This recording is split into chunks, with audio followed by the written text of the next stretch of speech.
The chamber is open and full of whispers. Before we dive in, check the link in the description if you want exclusive Timelines members-only videos you won't find on YouTube, all on our Patreon.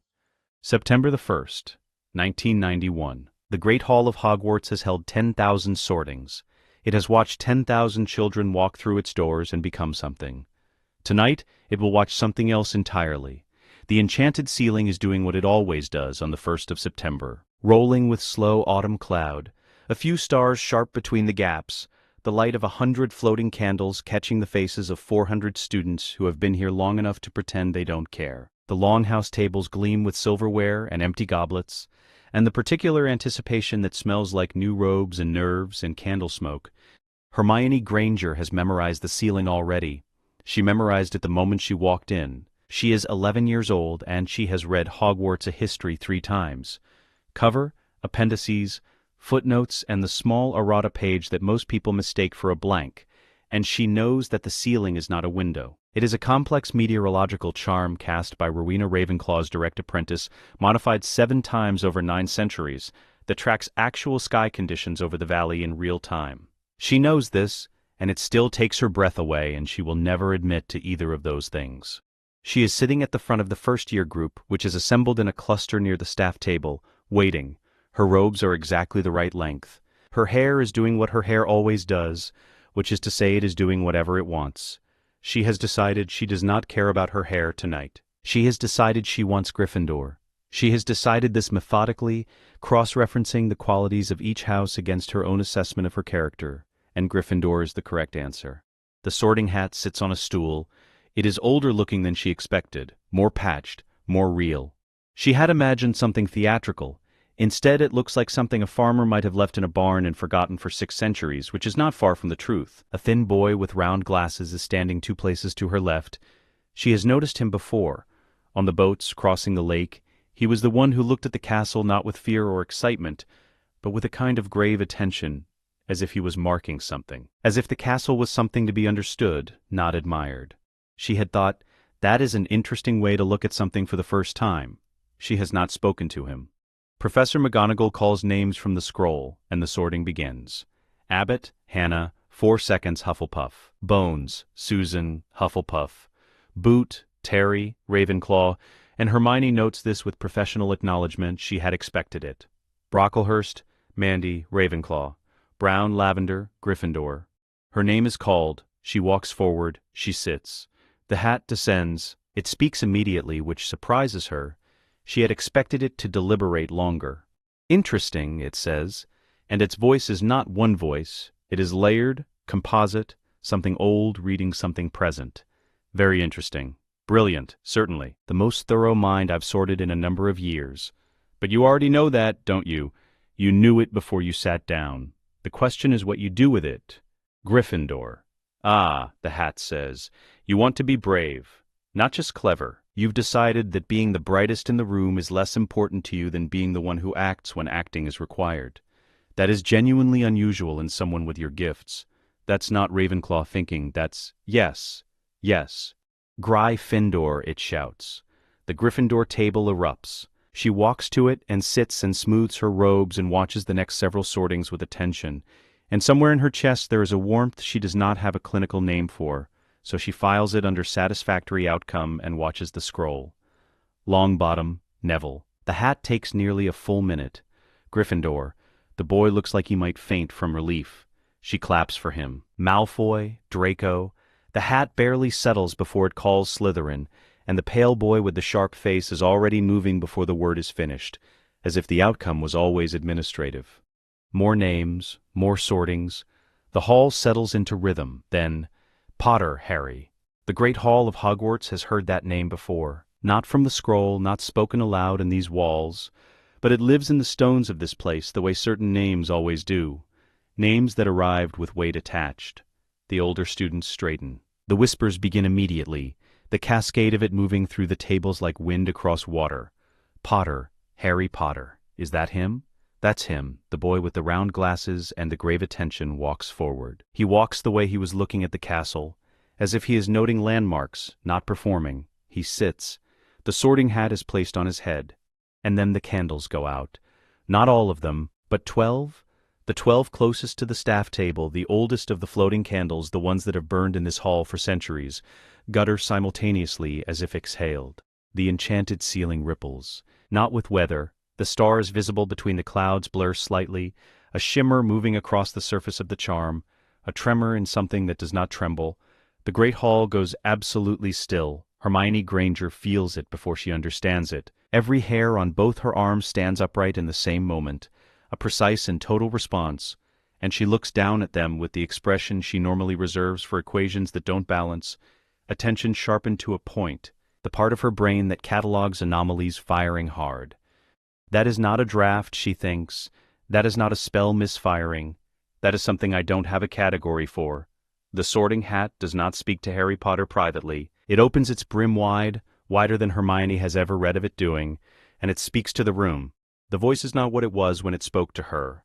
When it spoke to her, it was layered, intimate, one old consciousness, addressing one young one. This is different. This is not a voice that is speaking to people. It is a voice that is speaking to stone, to foundation, to the enchantments woven into the mortar of a 1,000-year-old school. It resonates in the chest cavity. It resonates in the floor. Twin core resonance. No one breathes. A DYAD in magic. At the Gryffindor table, Percy Weasley's quill rolls off the edge and clatters on the floor. He does not pick it up. He is staring at the hat with the expression of a boy whose entire framework for how things work is developing a crack down the middle. First in 500 years. His robes are deep purple, his beard is silver, his half-moon spectacles catch the light of the remaining candles, and he rises with the practiced ease of a man who has held authority in this room for 50 years and knows precisely how to hold it. His voice is warm, measured, the voice of someone diffusing. "My dear Hat," he says, "while this is most remarkable, surely we might discuss the precise implications of—" The Hat turns toward him. Every portrait in the Great Hall later will describe this the same way. It turned, not twisted, not was moved. It turned, on its own, toward Albus Dumbledore, the way a person turns toward someone who has spoken out of turn. "You do not instruct the Founder's instrument, Albus." The silence that follows this sentence is a different quality of silence than the one before it. The previous silence was shock. This silence is reckoning. Professor McGonagall's quill snaps clean in half. She does not look down at it. The Hat continues, and now its voice has returned to something that can be processed by human ears, but not by much. The resonance between the magical core of Harry James Potter and that of Hermione Jean Granger constitutes a sovereign pairing. This bond is recognized under Founders Era statute as a designation superseding standard sorting protocol. Harry Potter will not be placed in any of the 4 houses. He is to be seated at a neutral table, alongside his resonant counterpart, until the Wisengamot can be convened on the matter. This is not a suggestion. This is what the magic says. Nobody moves for 4 seconds. 4 full seconds of 400 people not moving. Then the hall erupts. Hermione Granger is already standing. She is standing because she processed the words Hermione Jean Granger at the normal speed her brain processes words, which is faster than most people, and she has done the immediate calculation that whatever just happened is either an error, which seems structurally unlikely given that the Sorting Hat is a founder-created artifact with 900 years of operational history and essentially no documented malfunctions, or it is not an error, which means it is real, which means she needs to understand it immediately. She does not understand it. This is not a common experience for her, and she does not enjoy it. Harry Potter is standing too, the hat still half around his head, looking into the chaos of the hall with that same grave attention. He lifts the hat off himself carefully, sets it on the stool, and looks around for somewhere to go. Their eyes meet across 12 feet of stone floor. He walks toward the staff table. She walks toward the staff table. They arrive at the small, unused side table, dust on the cloth positioned between the staff table and the Gryffindor table, as if it has always been waiting for something that never showed up. At the same moment, from different directions, and they sit down across from each other. He says, "I don't know what that was." She says, "Neither do I yet." She keeps Hogwarts, a history in a pocket enlarged with a stretching charm she taught herself in August from her parents' one magical theory book, an old, poorly translated text that she has since identified as largely inaccurate, but accurate enough for one useful thing. She opens the book to the index and scans it with her finger.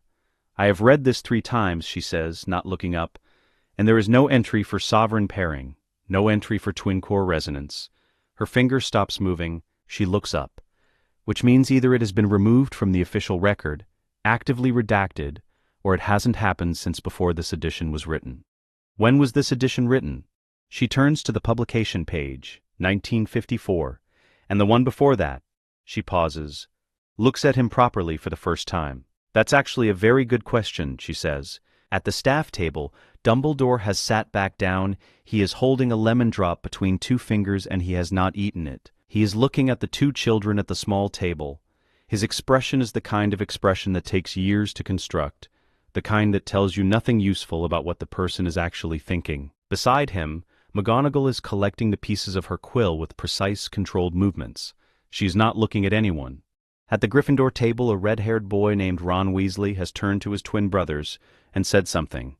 Both twins look at the small table, then at each other, then back at the small table. One of them says something that makes the other one laugh, short and sharp, in the particular way that means they have just realized something is going to be very interesting. At the Slytherin table, Draco Malfoy is very still. He is looking at Harry Potter with an expression that has replaced whatever expression he came in wearing. It is not contempt, it is not admiration, it is the expression of someone who has just been handed a problem they were not prepared to have. Somewhere in the Albanian forests, in a dark space between the trees, something stirs, a presence that is barely a presence. A thing that thinks in fragments and spite and survival, that has been waiting and calculating and barely holding itself together for 10 years. It does not know words for what it has just felt in the magical world. It has no category for it. What it knows is this: the world shifted, something was proclaimed, and the proclamation was not for it. For the first time in 10 years it is not certain what the future looks like. Back in the Great Hall, the sorting continues. 8 more children are sorted, and the hall slowly reconstructs its ability to pretend that everything is normal.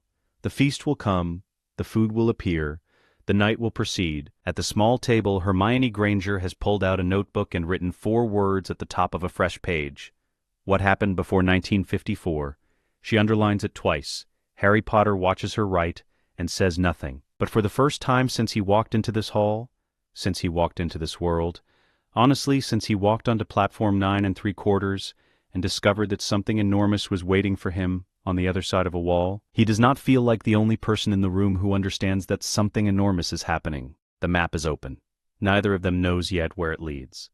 October arrives at Hogwarts the way it always does, without asking permission, turning the grounds copper and cold overnight, the lake going dark and still under skies that have decided they are done with warmth for the year. The small table is still there. No one has moved it, no one has addressed it officially. It appeared in the space between the staff table and Gryffindor's long bench, and it is there every morning when the hall fills and every evening when it empties. And the first years have stopped staring at it the way they stared in September, because first years adapt faster than anyone gives them credit for, and because Hogwarts itself seems to have simply accepted the arrangement, the way very old things accept new facts, not with enthusiasm but with a kind of stone patience. Harry and Hermione sit there for every meal.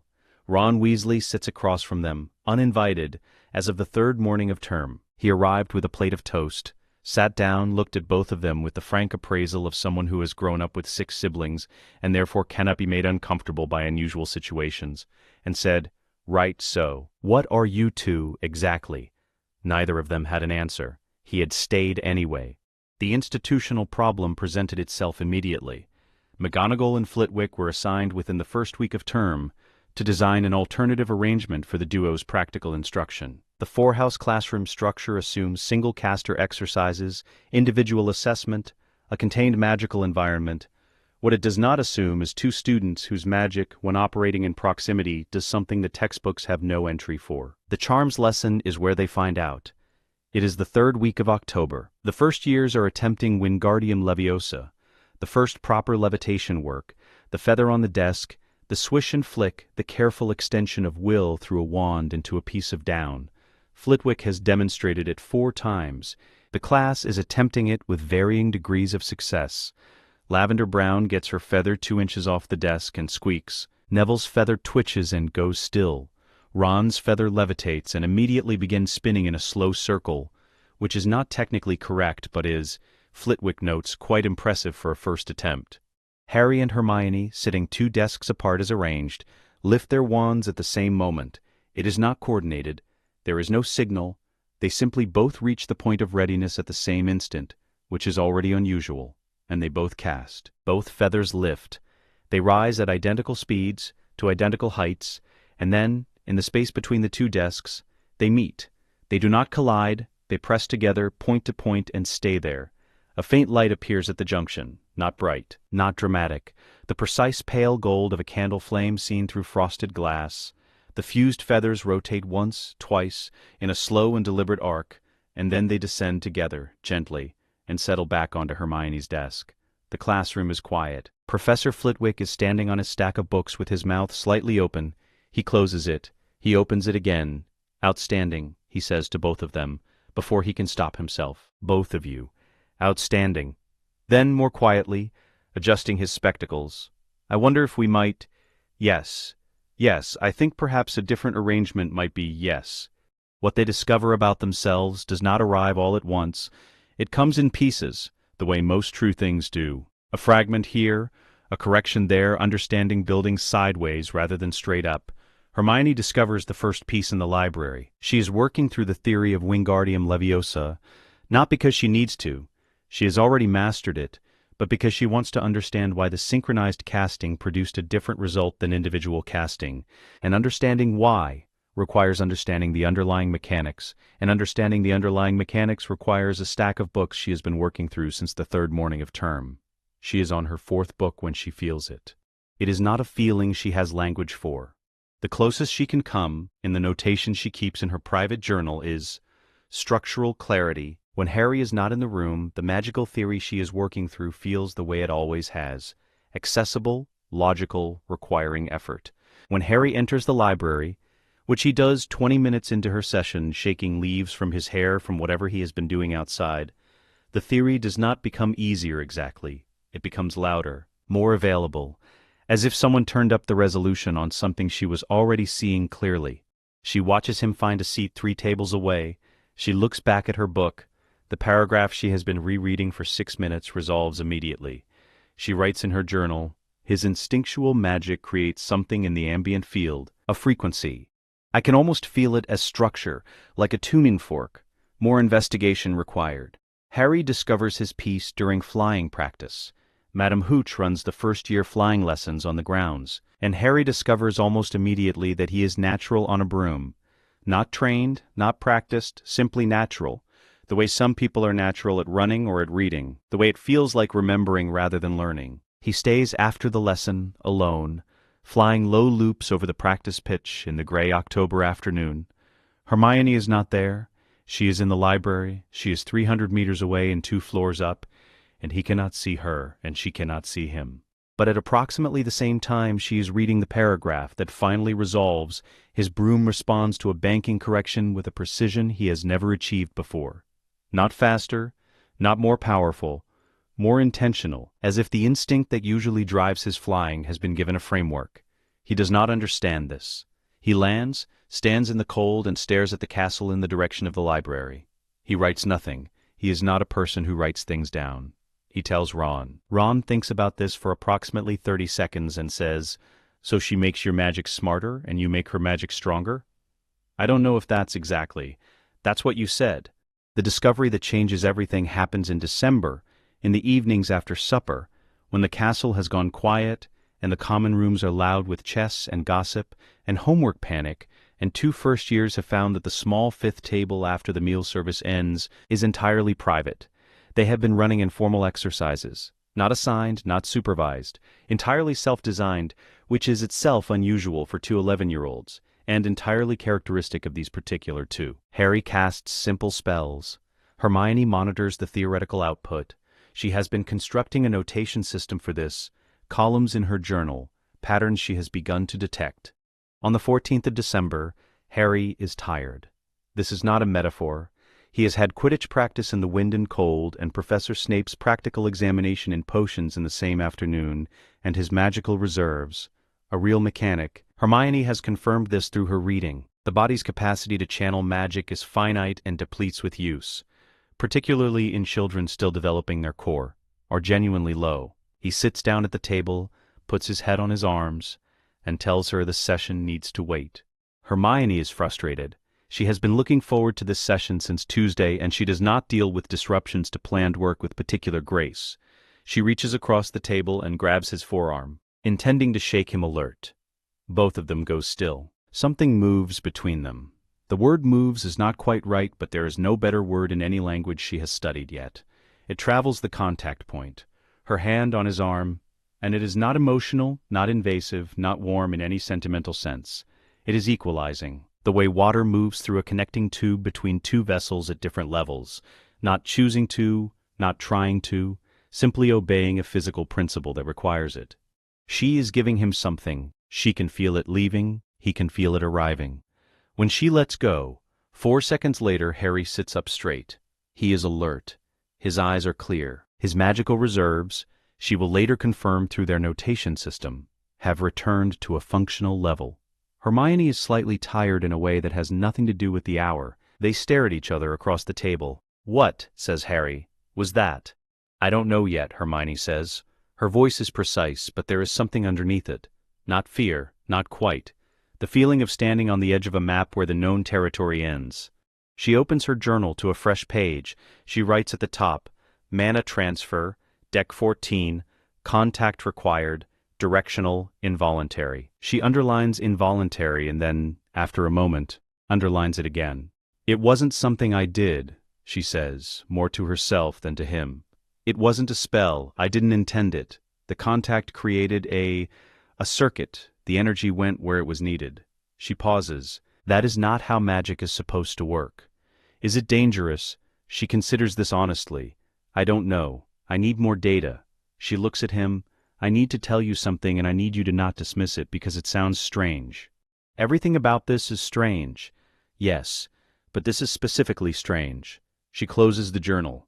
"I've been tracking a frequency disruption near Professor Quirrell. I started in November. Every time you're near him, your scar, the way you react to him, it isn't random." She speaks carefully, each word chosen. "The scar is not just a scar. I suspect, and I want to be precise about this, it is not yet confirmed, that it carries a magical signature, and that signature may be reacting to something in Quirrell that has the same origin point." She pauses. "The same origin as whatever killed your parents." Harry is very still. "I'm not certain," she says. "I am tracking it. What I can say with certainty is that Quirrell is not just Quirrell. Something else is in him. And whatever it is, whatever is using him, it is looking for something in this school." The page is filled with notations, dates, times, scar reaction intensities logged by Harry's own description, over 6 weeks of asking him how he felt in Quirrell's presence, triangulated against Quirrell's documented movements through the castle. The pattern is clear and directional and points, unambiguously, toward the 3rd floor. Harry looks at the notations for a long time. He looks up. "You've been building this since November," he says. "Since October," she corrects. November is when the pattern became undeniable. Not comfort exactly, the specific relief of a person who has been carrying a weight alone and has just found that someone else had already noticed the weight and had been quietly building the infrastructure to deal with it. "What do we do?" he says. "We keep watching," Hermione says. "We keep noting. We don't act until we understand what we're looking at. Acting without understanding is how people get killed in stories and in reality." She takes her journal back. "And we tell Ron.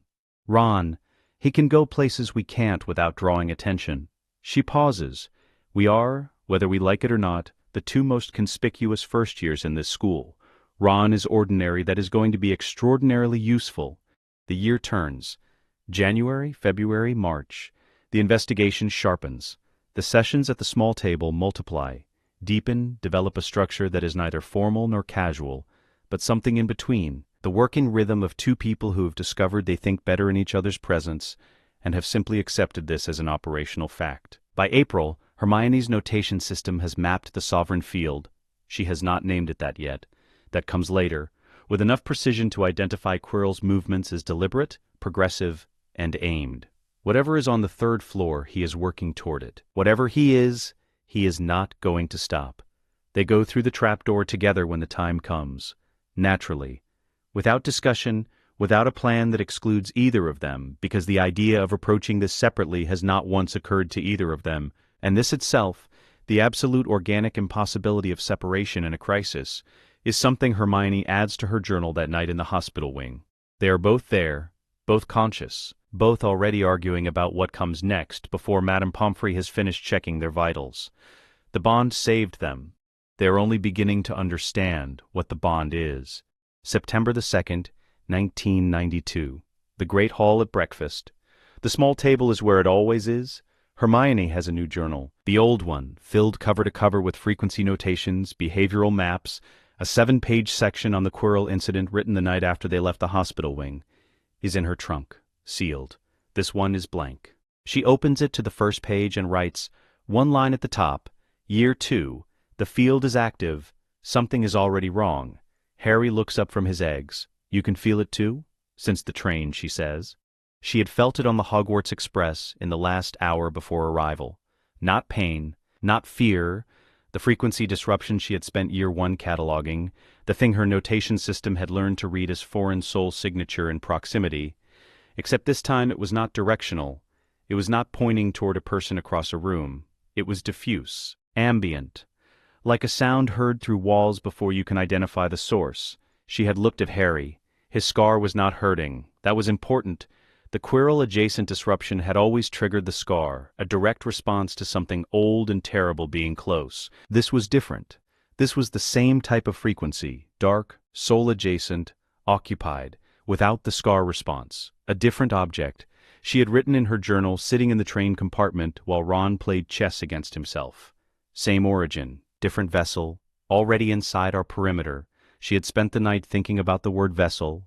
They do not find the diary. The diary finds them, in the way that designed things find their targets.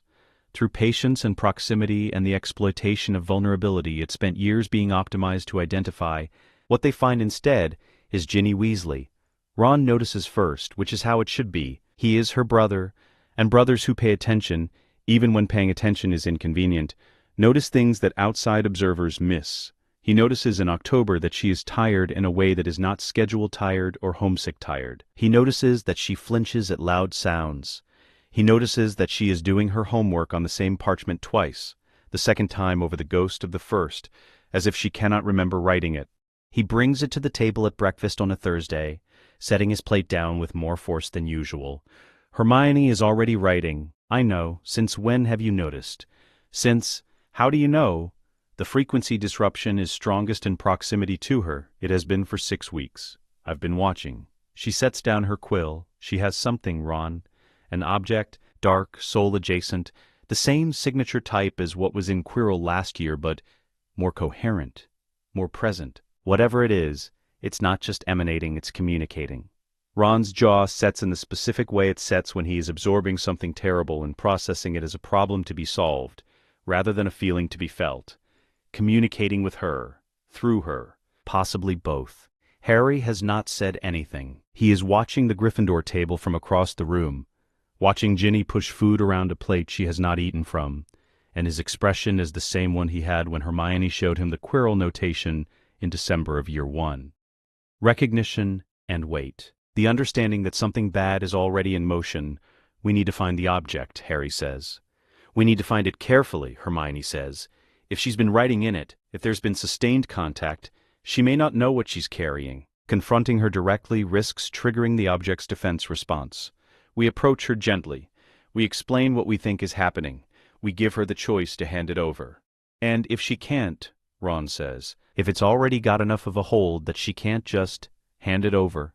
Hermione picks up her quill. She writes 2 words in the new journal. Extraction protocol. She looks at them, then at Ron. Then we build one, she says. The resonance compass is built in November in the space of 4 evenings, using principles Hermione extracts from 3 different texts she has permission to access through the Sovereign Status Arrangement, an ancient arithmancy primer, a treatise on directional detection spells, and a privately circulated manuscript on ambient dark frequency mapping that Dumbledore released to her with a particular expression she has catalogued as controlled concern. It is not a physical compass in the traditional sense. It is a piece of parchment, 12 inches square, covered in a runic array of Hermione's own design, that responds to proximity by mapping the intensity of the dark signal relative to their position. She calibrates it against Harry's scar response. His scar is a known frequency point, a fixed reference, and it takes her 2 attempts and a full evening of recalibration before it works the way she wants it to. When it works, it shows them exactly what she already suspected. The signal is strong near Ginny. It moves with Ginny. And it is getting stronger, it's feeding, Hermione says, in the library, voice low, the parchment between them. Harry looks at the notation. Feeding on what? Her magic, her memories, her... She pauses. The word she wants is one she found in a restricted text 3 weeks ago and has not yet brought herself to use aloud. Herself, she says. The object contains something that requires a living host to sustain its presence. It takes from her to maintain itself. When he speaks, his voice has the particular flatness of a person keeping their feelings exactly where they will not interfere with clear thinking. We get it away from her, whatever it takes. Yes, Hermione says.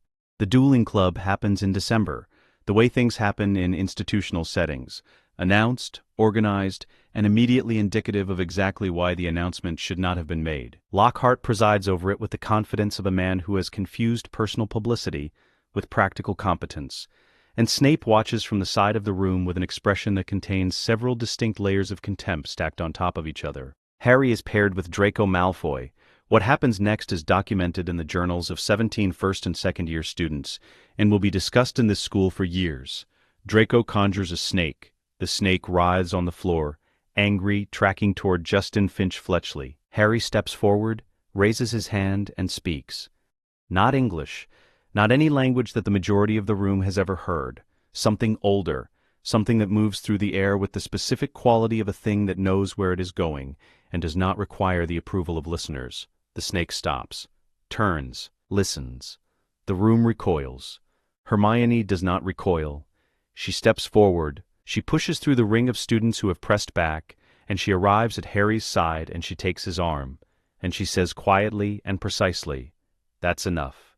To Harry, not to the room. The snake registers her proximity, recalculates, and retreats.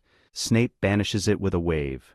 In the noise that follows, the accusations, the staring, the word Parselmouth spreading through the room like a lit fuse, Hermione steers Harry out of the hall and into the corridor before anyone can organize a sustained reaction. "Look at me," she says when they are in the corridor, when the door has closed behind them. He looks at her. "That was not dark magic," she says. "It was rare, it was startling, it is not the same thing." She says it with the precision of someone who has done the research and is delivering findings, not offering comfort. Parselmouth ability is an ancient magical inheritance. The Slytherin line carried it. It does not corrupt the speaker, it does not indicate anything about your character, it is a language. She pauses. "I found a reference to it in a restricted text in October. I've been noting it as potentially relevant." Harry says, after a moment, "You found a reference in October. I find a lot of references. Most of them are relevant eventually." She releases his arm. "The important thing is this. You can communicate with snakes. The basilisk in this school, because there is a basilisk in this school, the petrifications are consistent with a creature that kills through direct eye contact and paralyzes through indirect, which narrows it to 3 possible species and the size of the victim's incapacitation points, specifically to a basilisk. The basilisk responds to Parseltongue commands. That is an asset. I needed more data before I was certain." They find the chamber in January. The resonance compass recalibrated one final time, leads them to Moaning Myrtle's bathroom, to the sink with the serpent on the tap, to the pipe that opens when Harry speaks to it in the language it was designed to recognize. They go in together. Lockhart follows them because Ron, holding him at one point in the corridor outside with an expression of absolute implacable Weasley stubbornness, has allowed him no alternative. When Lockhart attempts his memory charm, the reflexive self-preservation move of a man whose entire career has been constructed from stealing other people's stories, it does not land cleanly. The charm finds 2 targets in its range, and the sovereign field between them is not a single magical signature. It is a composite, a frequency that the charm cannot parse into individual targets. It disperses. Lockhart staggers.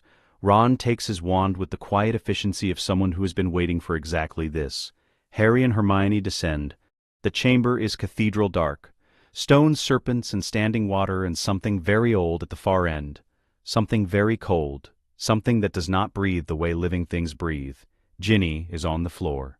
Not dead. The compass shows her frequency as suppressed, muted, the way a voice sounds when it is speaking from the bottom of a well.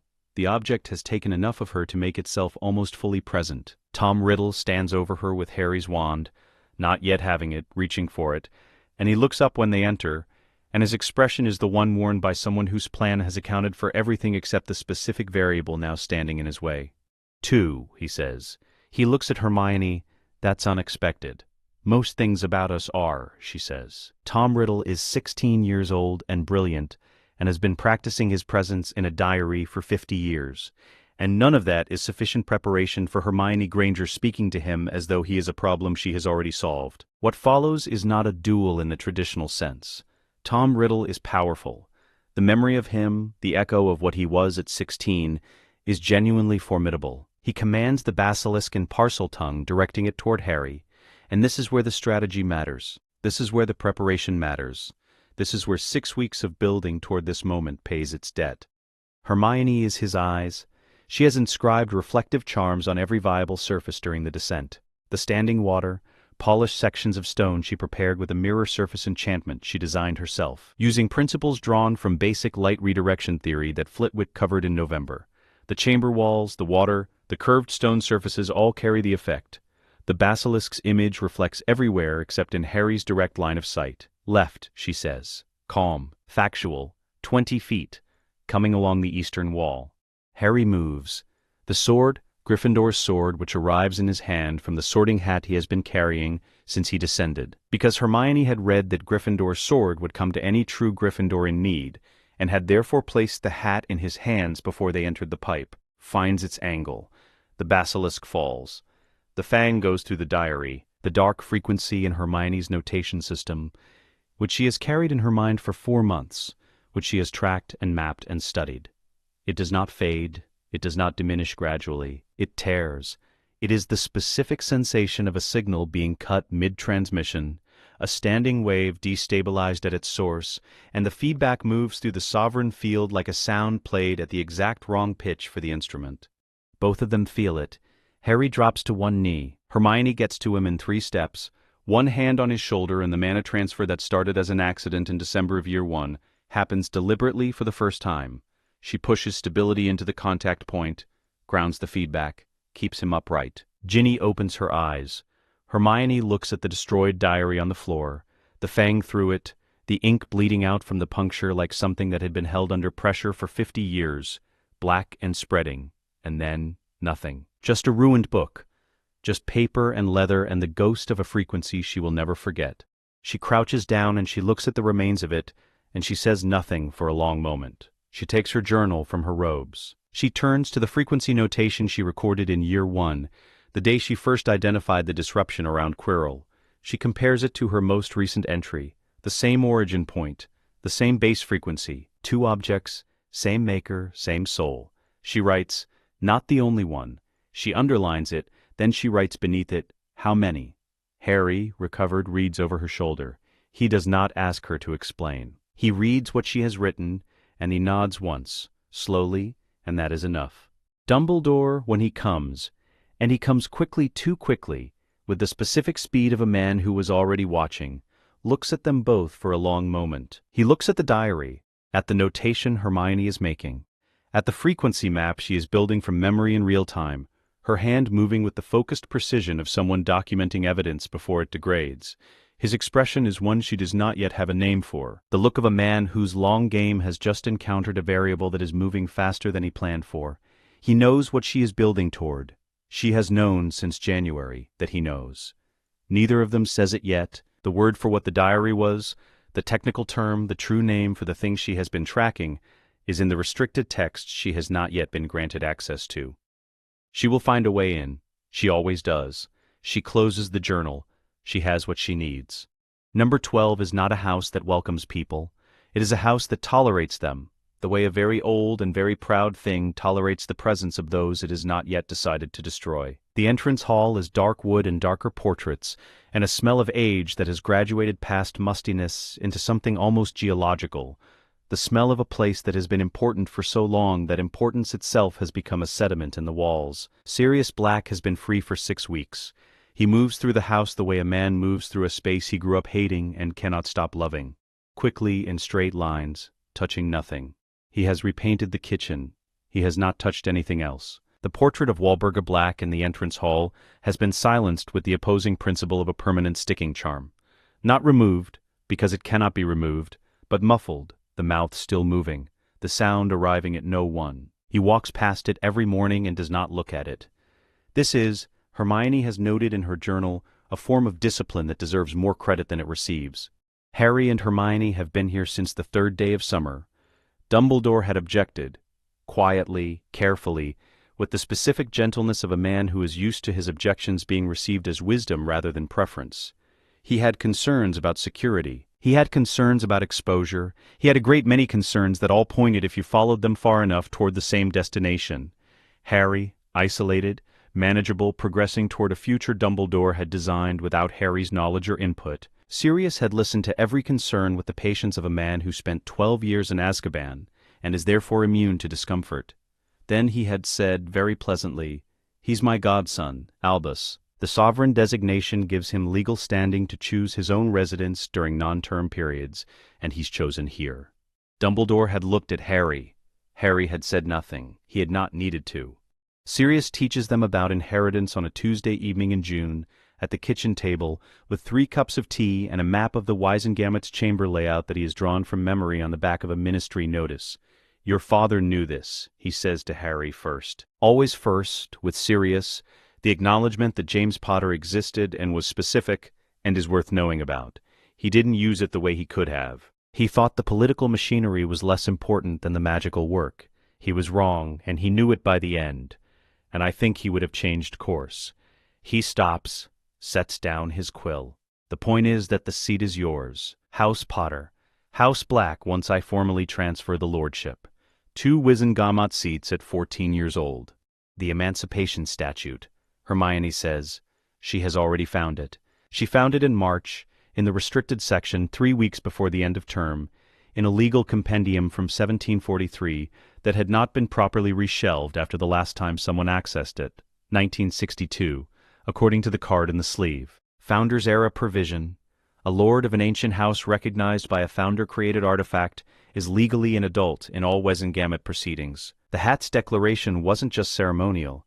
It activated standing law that the ministry has never repealed because it's never been relevant. How long have you known about that? Since March. You've been sitting on it since March. I was verifying the secondary precedents. I wanted to be certain before I raised it. She pulls a 12-page document from the folder she brought to the table. I'm certain now. I had a solicitor review it in May. She confirmed the reading. She's available to file the formal recognition motion whenever we're ready. Sirius takes the document. He reads the first page.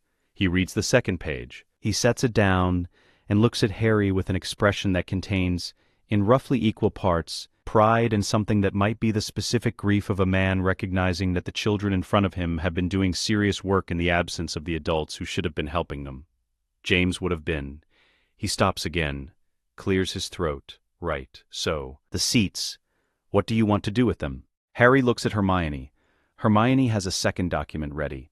The Marauder's map arrives in August, from Fred and George Weasley, in a package with no note and a great deal of trust. They had kept it since their first year at Hogwarts, retrieved from Filch's confiscation cabinet, and they send it now without conditions because conditions are not the language of that particular transaction. They send it because it is useful and because Harry and Hermione will use it well. Hermione studies it for 3 hours before she lets Harry touch it.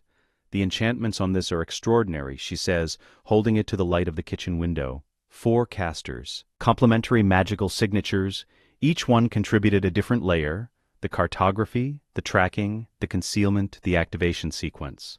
She pauses. Your father made this. Harry, across the table, is very still. He and Sirius and Lupin and... She does not finish that sentence. Pettigrew has not yet been caught. The name sits badly in the room, which is the room of the man he betrayed, and she lets it be unfinished. The point is that the magical architecture here is genuinely sophisticated. It's gray, by the way. The tracking charms, the way they read intention rather than location, that's not a light technique that's older than the light/dark classification. That's the Marauders, Sirius says from the doorway, leaning against the frame with a mug of tea, watching her hold his best friend's work to the light. His voice is careful. James understood that the binary was political. He grew up pure blood.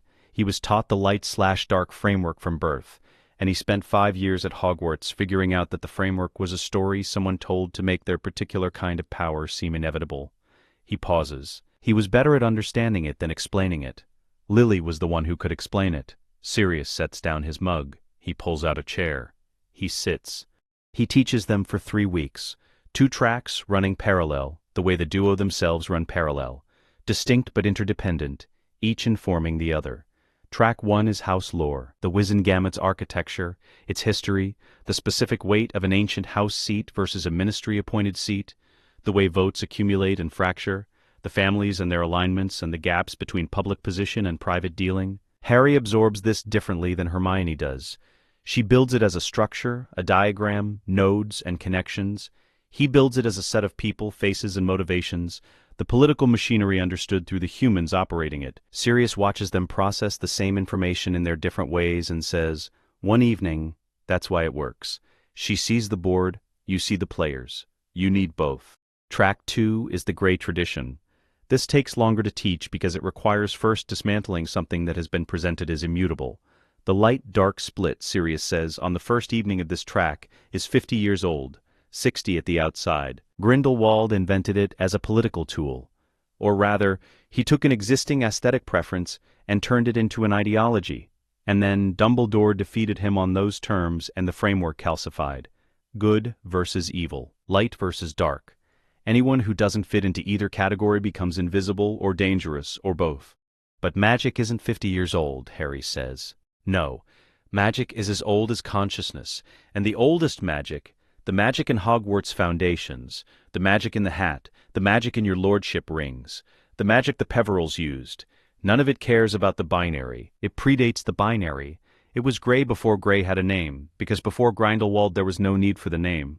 Hermione has her journal open. She is writing with the focused speed of someone taking dictation from their own thoughts. So the founders built Grey. Gryffindor and Slytherin together, Sirius says. Think about what it means that those two built the same school, the 2 poles of the modern binary, and they built a single institution. The hat they made is Grey. It reads character without moral classification. The school's enchantments are Grey. They protect everyone inside, not just the virtuous. The architecture of this place is Grey at its foundations, and then 500 years of politics laid other things on top of it, and people stopped seeing what was underneath. Hermione stops writing. She looks up. The hat's declaration, she says slowly. The sovereign pairing, it didn't just recognize us. It activated something. A Grey protocol written into the school's original architecture that's been dormant because the conditions for it hadn't been met in 500 years. Sirius meets her eyes. Yes. So when Dumbledore said he couldn't override it because it wasn't his to override. He is the headmaster of a school. He is not the school. The school is Gryffindor and Slytherin and Ravenclaw and Hufflepuff and whatever they agreed to build together in the year 993. And what they agreed to build in the Grey tradition includes provisions that Albus Dumbledore's light framework mind did not anticipate and cannot supersede. The kitchen is quiet for a moment. Harry says, "He doesn't like that." "No," Sirius says. "He doesn't. Albus is a good man. I want to be clear about that because it matters. What he is a good man with a specific kind of blindness. The blindness that comes from being brilliant inside a framework for so long that the framework stops feeling like a framework and starts feeling like reality." He picks up his mug. The greater good requires a framework in which good and bad are clearly separable and a sufficiently wise person can adjudicate between them. The Grey tradition says that no person is sufficiently wise, that the adjudication belongs to the magic itself. Hermione writes this down word for word. Her realization comes on the last evening of August, in the kitchen at Grimmauld Place, with the window open to the London night, and Harry reading across the table and Sirius somewhere upstairs, making the specific sounds of a person reorganizing a room they have been avoiding for weeks. She has been reading the arithmetic notation she built for the sovereign field, the space between, as she has come to think of it, the third thing that exists when they work together. She has been reading it and comparing it to the Grey magic framework Sirius has been teaching, and something has been assembling itself in the back of her mind for 3 days, and she has been waiting for it to finish assembling before she looked directly at it. Now she looks directly at it. "Harry," she says. He looks up. "Dumbledore wants the light to win," she says. "That is his sincere, genuine, deep desire. He has organized 40 years of his life around it, and Voldemort wants the dark to win. That is his sincere, genuine desire, the thing that has survived death and corporeal dissolution and 12 years of Albanian forests. She pauses. Neither of them will accept what we are, not because we're enemies to either of them, because we're a third option, and third options are, to people who have invested everything in a binary, the most threatening thing that can exist. Harry sets down his book.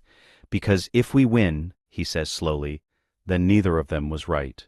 Not just that, she taps the notation. If we win on gray terms, if the thing that ends Voldemort is not a light victory but a dissolution of the framework itself, then the entire history of the last 60 years has to be rewritten. The war, the sacrifices, the ideology, all of it was fought on a battlefield that didn't need to be a battlefield, that Grindelwald drew and Dumbledore accepted and everyone else inherited. She looks at him. That's not a neutral position we're in. It's a stronger one. But it means we're fighting both of their wars while refusing to fight either of them.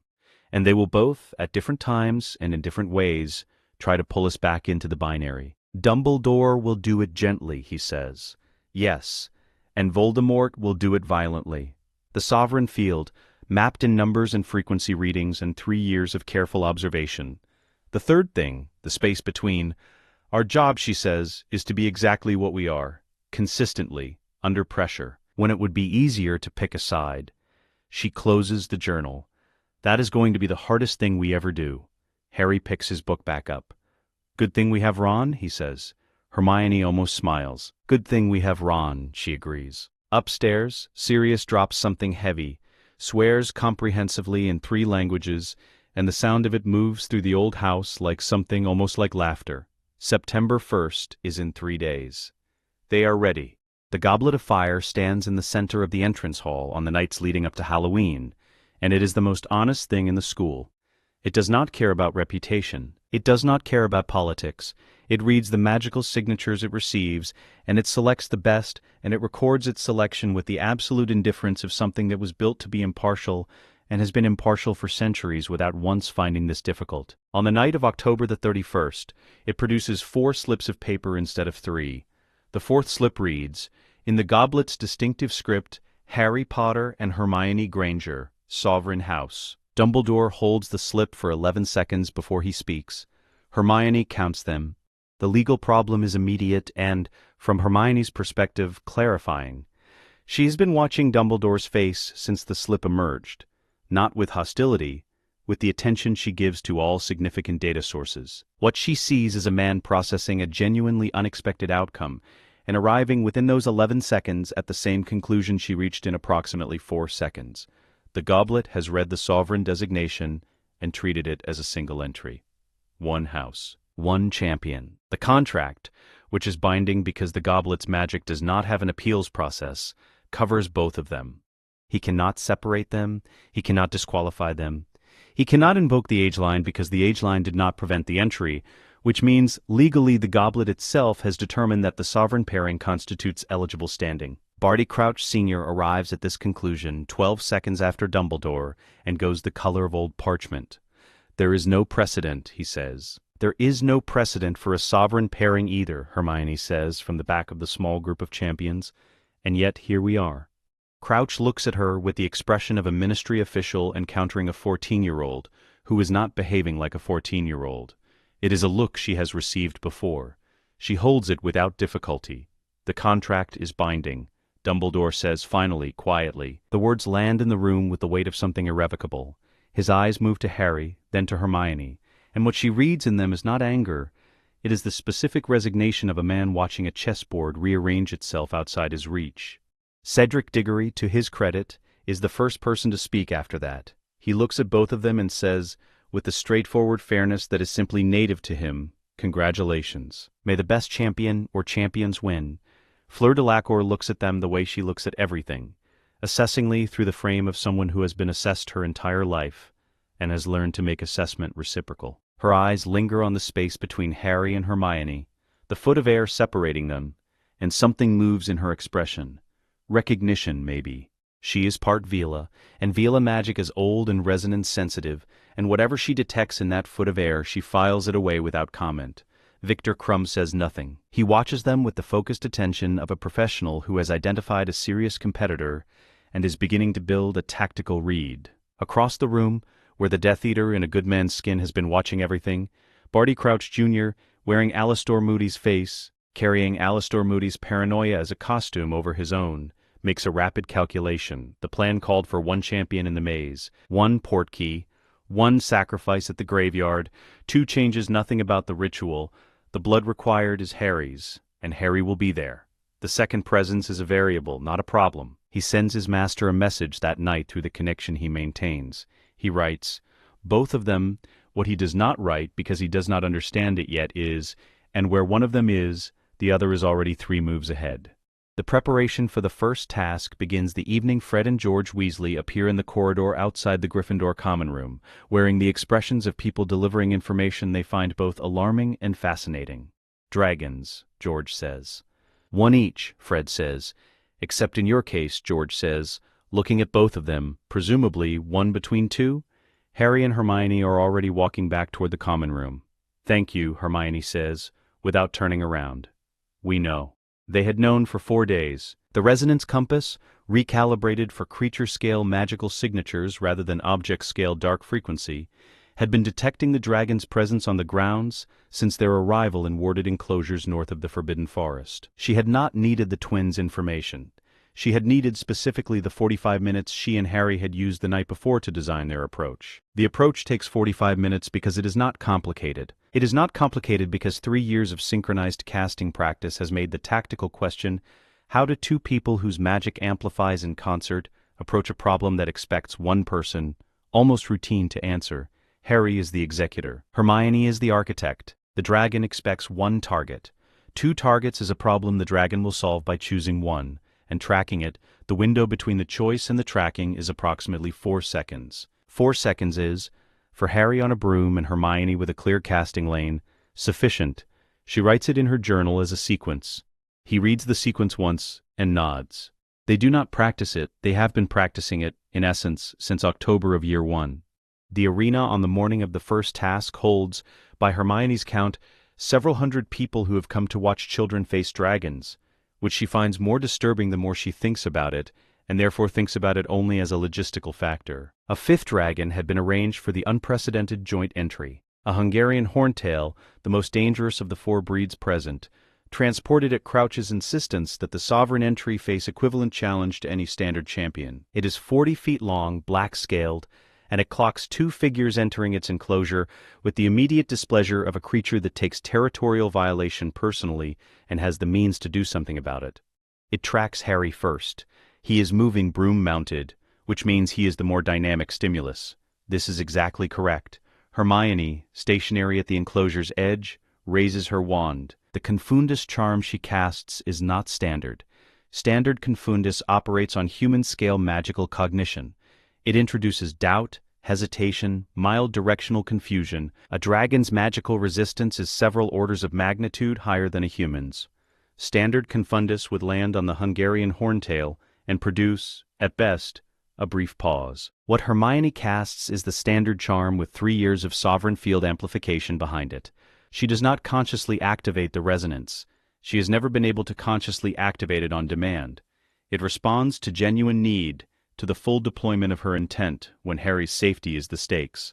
It responds now. The charm leaves her wand with a diameter and penetration depth that Flitwick, watching from the judge's stand, will later describe in his private notes as structurally inconsistent with a 4th-year caster working alone. The Hungarian horntail stops tracking Harry. It stops tracking anything, briefly, because it is processing a sensory confusion it has never encountered, because nothing in its considerable years of experience has prepared it for a targeted magical frequency inversion applied to its threat-tracking faculty.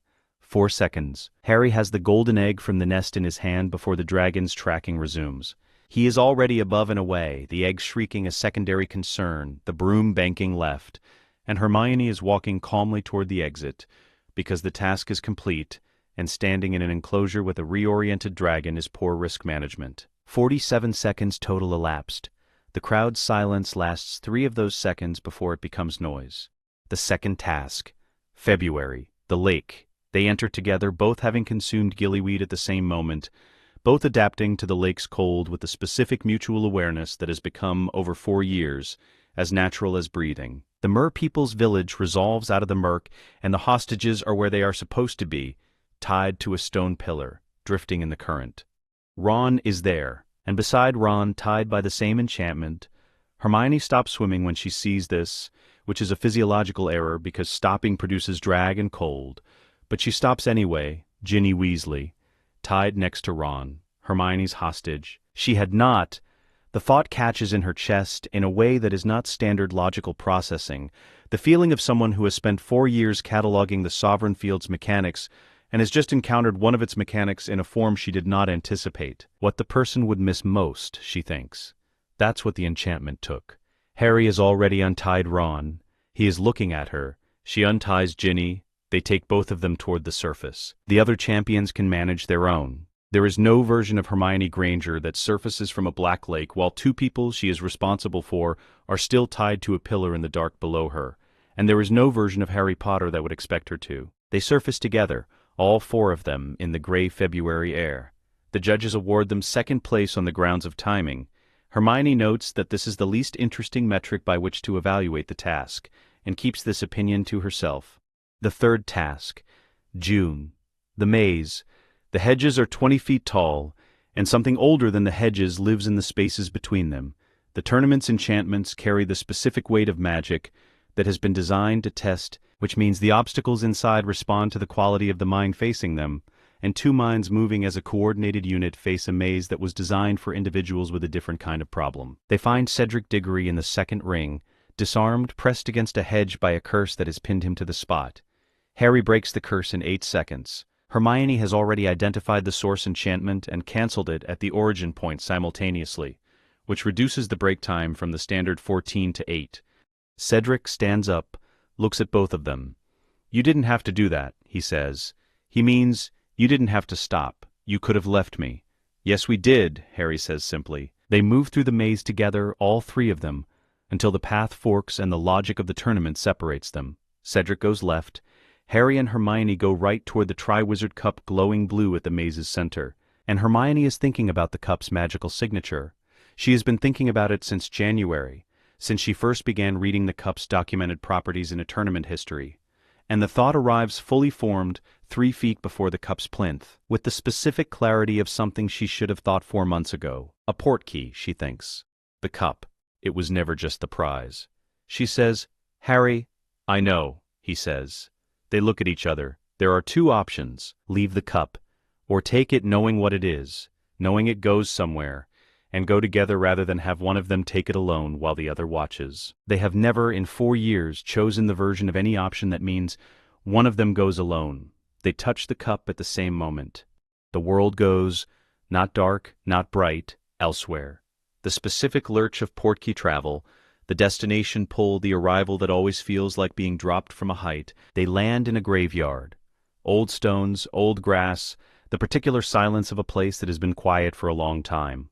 A cauldron at the center, already prepared. A figure in the shadows, small, robed, carrying something. Harry's scar fires white.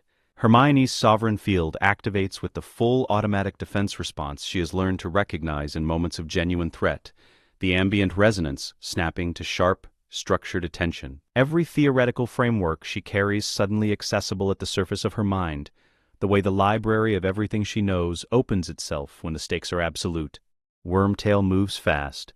She is fast too, but the cauldron is already lit, the ritual circle already drawn in the earth, and she cannot stop what has been set in motion before their arrival. Harry is caught by ropes conjured faster than her protego can cover both of them, binding him to a headstone while she is still clearing the landing. She casts the protego at herself. Full strength, the Sovereign Field pours into it, and the shield that materializes is not the standard dome, but something more. A standing ward, structured the kind of barrier that does not merely deflect but records. She has one clear thought while Wormtail performs the ritual, while the cauldron's contents respond, while the darkness at the graveyard center coalesces into something with red eyes and no nose, and the specific terrible presence of a thing that has made itself into an abomination and calls that power. The trophy brought us here. The trophy can take us back. Voldemort rises. He stands in the graveyard of his father, and he is real and cold, and the magic he carries is the most concentrated dark frequency Hermione has ever detected. Not the diary's echo, not the ring's residue, but the source, the center, the thing itself. He looks at Harry first, then he looks at her. Something moves in his expression. Not surprise. He has recalibrated his expectations too many times in too many dark rooms to be surprised. What it is, she thinks, is the very precise recognition that the plan had a variable he did not account for, and the variable is standing between him and his intended moment with her wand raised, and her shield up and her mind already 3 steps into the problem of how do we leave. 2, he says. His voice is everything she has read it would be, and worse. Curious, the trophy, she says to Harry, clear, factual, across the 12 feet of graveyard between them, same magic that brought us, it can return us, we need it simultaneously, bound to the headstone, looks at her with the absolute trust of 4 years of building exactly this, the ability to communicate a complete plan in a sentence, to act together at the moment of full coordination. On 3, he says. Voldemort raises his wand, Hermione holds her shield and reaches, with her free hand, for the Triwizard Cup where it landed 2 feet to her left. 1, 2, the ropes around Harry dissolve. Not by her spell, she did not cast it. They dissolve because the resonance between them at maximum activation has a field effect on binding magic that targets either of them individually, the same way the memory charm dispersed on Lockhart in the chamber, the same principle, her own discovery applied at speed in the worst circumstances possible. 3. They touch the cup. The graveyard goes elsewhere, Hogwarts, the grounds, the grass under their feet, the castle lights in the dusk, the sound of the crowd, and then the crowd's silence, and then the crowd's eruption as 2 champions arrive upright, together, alive. Harry speaks first, loudly, clearly, to the first adult he sees. Dumbledore arriving at a near run, his purple robes gathered in both hands. He's back. Harry says, Voldemort is back.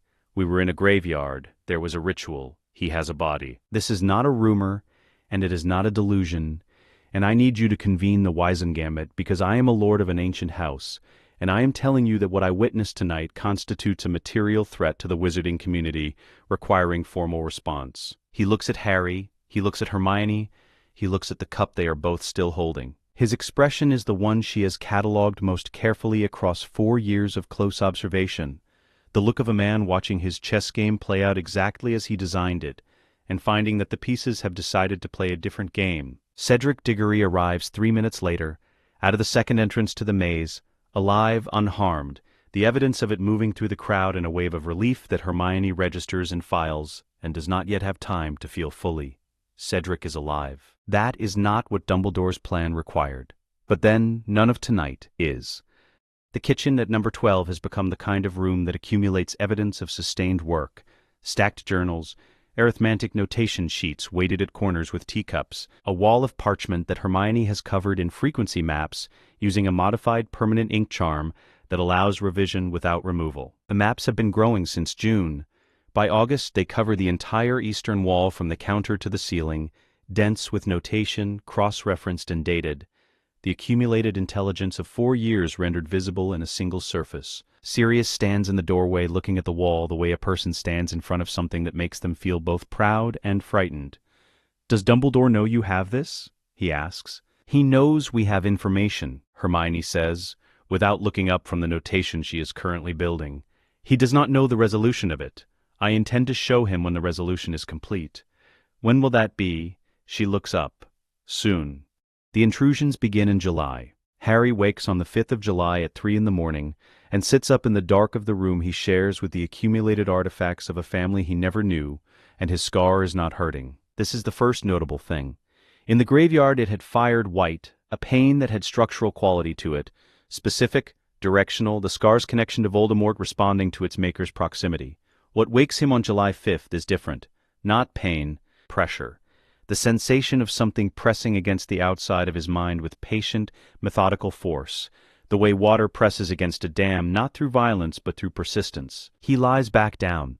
He focuses on Hermione's frequency, not consciously, not through any technique they have formally developed, but the way he has learned over 4 years to locate the sovereign field when he needs it, the way you locate a familiar sound in a noisy room. It is there, steady, structured. The specific quality of Hermione's mind, which he has come to recognize the way you recognize a voice, not because you can describe its components, but because you have heard it enough times that it is simply known. The pressure recedes. He falls asleep. He tells her at breakfast. She is already writing before he finishes the sentence. The mechanics are what interest her, not the fact of the intrusion. She had anticipated legilimency attempts, had noted in her Year 5 preparation journal that Voldemort's first strategic action after corporeal return would likely be intelligence gathering through the scar connection, but the specific way it failed. He's targeting your signature, she says, the notation moving under her quill. His legilimency is calibrated to Harry Potter alone, a specific magical fingerprint, but the sovereign field has been overlaying your signature since Year 1. She pauses. Your mind doesn't present as a clean individual target anymore. It presents as a composite, your frequency and mine combined, constant. He aimed at a single frequency and found two. Like trying to intercept one conversation in a room where two people are always talking, Harry says. She looks up. Exactly that. She writes it down because it is a cleaner formulation than what she had written. He won't understand what he's encountered. He's never encountered it. The Grey tradition is 500 years dormant. There is no Death Eater alive who has seen active sovereign field mechanics. He will try again, he will fail again, and eventually he will escalate. To what? She caps her quill, direct assault, full consciousness, full force, aimed at the connection rather than at the surface, not a legilimency probe, a battering ram. And when he does that, he hits the field at maximum reciprocal intensity. She is very precise about the next part. The feedback will hurt him, genuinely, not as a byproduct, as a structural consequence of applying full dark frequency force against a composite resonance that contains its exact countersignature. She pauses. It will be the first time since his resurrection that something has hurt him from a target he believed to be vulnerable. Harry considers this. Good, he says. The assault comes on the night of July 22nd. Hermione knows it is happening before Harry does, which is the aspect of the sovereign field she is still building a complete theoretical framework for. The way significant events in Harry's magical state register in her awareness not as visions or feelings but as disruption, a resonance anomaly, the field's baseline shifting the way a compass shifts near a strong magnetic source. She is at the wall of maps. It is 11:30, the shift happens at 27 minutes past. She marks it in the margin of the notation she is working on, force of habit, and she is out of the kitchen and up the stairs before she has consciously decided to move. Harry is sitting upright in bed when she reaches the doorway. Not screaming, not in visible distress. Sitting completely still with his hands pressed flat against the mattress and his eyes open and every muscle in his body locked in the specific rigid stillness of a person applying the totality of their will to a single task. She does not speak. She crosses the room and sits on the edge of the bed and puts her hand on his arm. The contact point. The circuit. The sovereign field activates at what she will later calculate as the highest intensity she has ever recorded from it. Not a gradual build, but an immediate full field response. The way a system designed for defense responds when the threat it was built to counter arrives at full force. She feels it hit. Voldemort's consciousness, full and terrible and ancient, pressing against the connection with the force of a man who has made himself into a weapon by removing everything from himself that was not useful for destruction. She has been near dark magic many times. The diary, the ring, the locket, the graveyard. But this is not dark magic in an object. This is dark magic in a person, or in the thing that used to be a person. And its presence against the field has a quality she does not have precise language for except wrong, in the way that a sound played backward is wrong, in the way that something designed to consume encountering something designed to sustain creates a reaction that is neither comfortable for either party. The field holds. Then it pushes back. She feels this too. The reciprocal response, the counter frequency that the field generates automatically when dark signature force exceeds a threshold, the standing wave that is the exact negative image of what Voldemort has brought to bear. It does not absorb his assault. It inverts it, returns it along the same channel it arrived on, and the result is not an explosion or a visible phenomenon. What it is, she knows, is a man in whatever dark space he currently occupies, experiencing a pain he did not anticipate from a direction he did not expect, and the knowledge of that has a quality she is not entirely comfortable identifying. She identifies it anyway, in the margin of her journal, later that night, in handwriting that is slightly less neat than usual. Satisfaction, note. Examine ethics of this. Harry exhales. The rigidity leaves his body. He leans back against the headboard and looks at the ceiling with the expression of someone who has just passed through something and is still cataloging the interior of it. He's gone, he says. Yes. That hurt him. Yes. A long silence. He won't try that again, Harry says. Not that way. No, he'll recalibrate, he'll look for a different angle of approach. She is already thinking through what those angles might be and finding them limited. The scar connection is the only direct channel. Without it, his intelligence-gathering capability against Harry is limited to physical surveillance and informant networks, both of which are slower and more exposed than legilimency. We've made his primary intelligence asset unreliable. He'll accelerate his timeline for other operations, more attacks, more public attacks, yes. He'll shift from intelligence gathering to demonstration, establishing fear, establishing control, moving against visible ministry targets. She pauses, which means Fudge becomes his first serious obstacle, and Fudge will respond to that threat the same way Fudge responds to all threats, which is to pretend they are not happening. Harry looks at her, while we do what? While we do what we've been doing. She stands. It is past midnight. We file the formal Wizengamot report tomorrow. The testimony is ready. Cedric has confirmed he will corroborate. We submit it on the record, formally as Lord Potter Black and sovereign counterpart of the Dyad. Fudge will bury it, but it will exist. And everything that happens after tonight will happen in the context of a formal record that we warned them. They'll say I'm lying. They'll say a great many things. She moves toward the door. The record doesn't require their belief, it requires their eventual reckoning. The meeting with Dumbledore happens in the third week of August, requested by Hermione in a formal letter through the Hogwarts administrative channel, because formality is not ceremony in this context. It is documentation, and she is building a file. Sirius comes with them. He sits to Harry's left and says nothing for the duration, which is the most politically useful thing he can do, because Sirius Black silent and present in a room carries the specific weight of a man who survived Azkaban on principles, and that weight does not require words. Dumbledore's office, the silver instruments, Fawkes on his perch, watching everything with the calm of a creature that has seen this particular configuration of people and motivations many times and has decided patience is the appropriate response. Hermione places the frequency maps on the desk. Dumbledore looks at them. He picks up the top sheet, the Horcrux signature map, the one she built from the diary's frequency in Year 2, cross-referenced against the ring she detected in Year 3, cross-referenced against 2 ambient dark frequency sources she triangulated during Year 4's Wizengamot sessions. He reads the notation with the attention of a man who understands arithmancy at the highest level and is encountering work that meets him there. He sets the sheet down. "You know what they are," he says. Not a question. "I know what they are," Hermione confirms. "I know the technical term. I know the mechanism. I found the restricted texts in Year 5's pre-term reading." A pause. "I was wondering when you would tell us." The silence in the room has texture. "I had planned," Dumbledore begins, "to introduce this information at a controlled time," Hermione says, "in a controlled context, where you could manage how much we understood and what we did with the understanding." She is not accusatory. She is accurate. "I know. I understand why. The information is genuinely dangerous, and you have spent 40 years making calculations about who can bear what knowledge and when." She folds her hands on the desk. "We are telling you as a courtesy that we already have it, and we are asking you, formally, to tell us how many." Dumbledore looks at Harry. Harry says, "She's asking for both of us." Another silence. "I believe 7, Dumbledore says carefully. "I must be precise. The evidence is strong, but not yet complete. There is one memory I have not yet recovered that would confirm the number absolutely. Until I have it, 7 is my best assessment, not a certainty." He looks at the maps. "But it is a well-founded assessment. How many have been destroyed?" "To my knowledge, the diary, possibly the ring, though I had not yet. The ring's frequency is absent from my maps as of June," she says. "The signature collapsed at source. However, it was destroyed. It's gone." She turns to the next page of her journal. "That leaves 5, pending confirmation of the full count.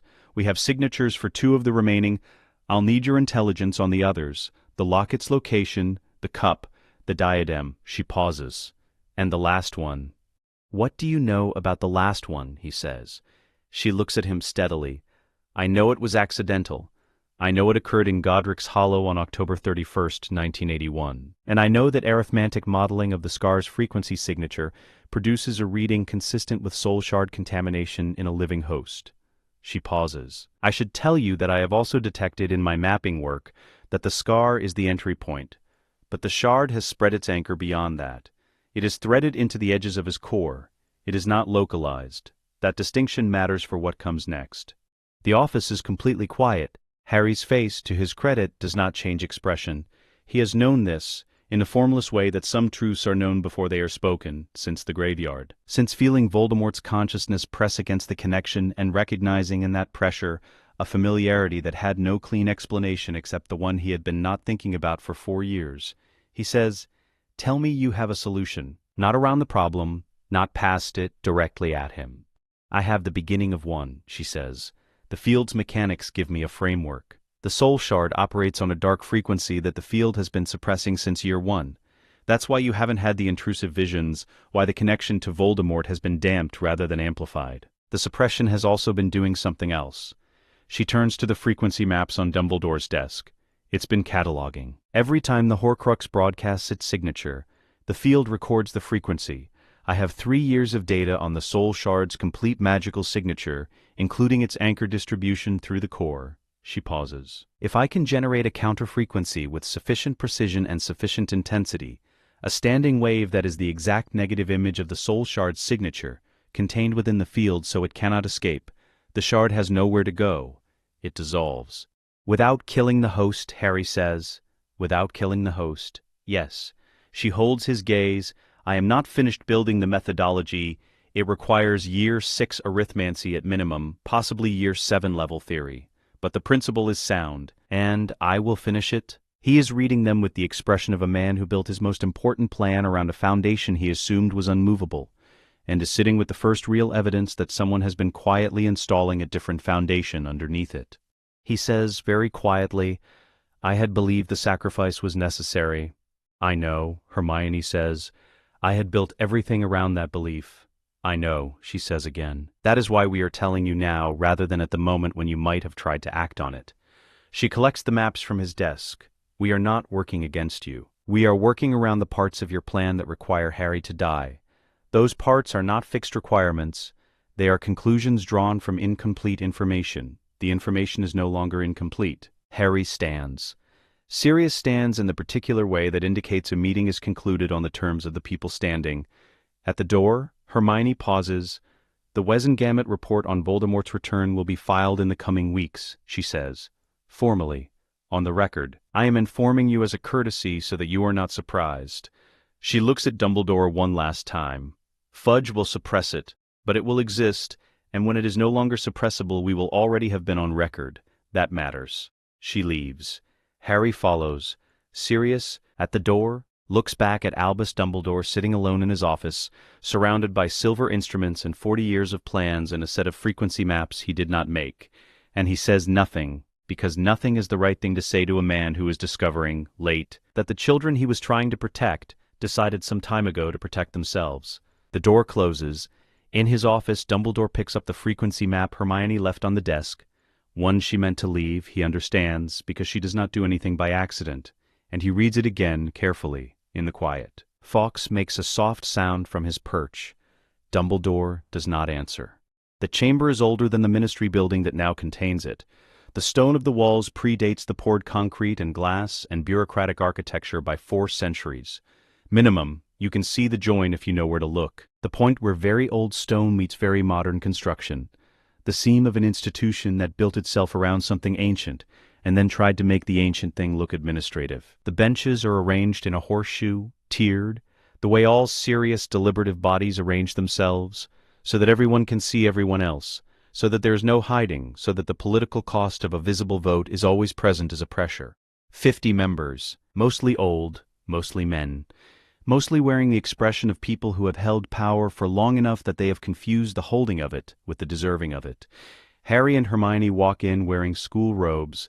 The solicitor Sirius hired in year 4, a woman named Cassia Alderton, who practiced ancient house law from a small office in Diagon Alley, and had not, prior to this engagement, argued a case in front of the full Wesson-Gamut in 11 years, had prepared them for every procedural challenge they were likely to face. She had also, in a private note delivered to Hermione the previous week, written, "I want you to know that in 30 years of practice, I have never prepared two 15-year-olds for a Wesson-Gamut session, and I want you to know further that I am not remotely concerned about you."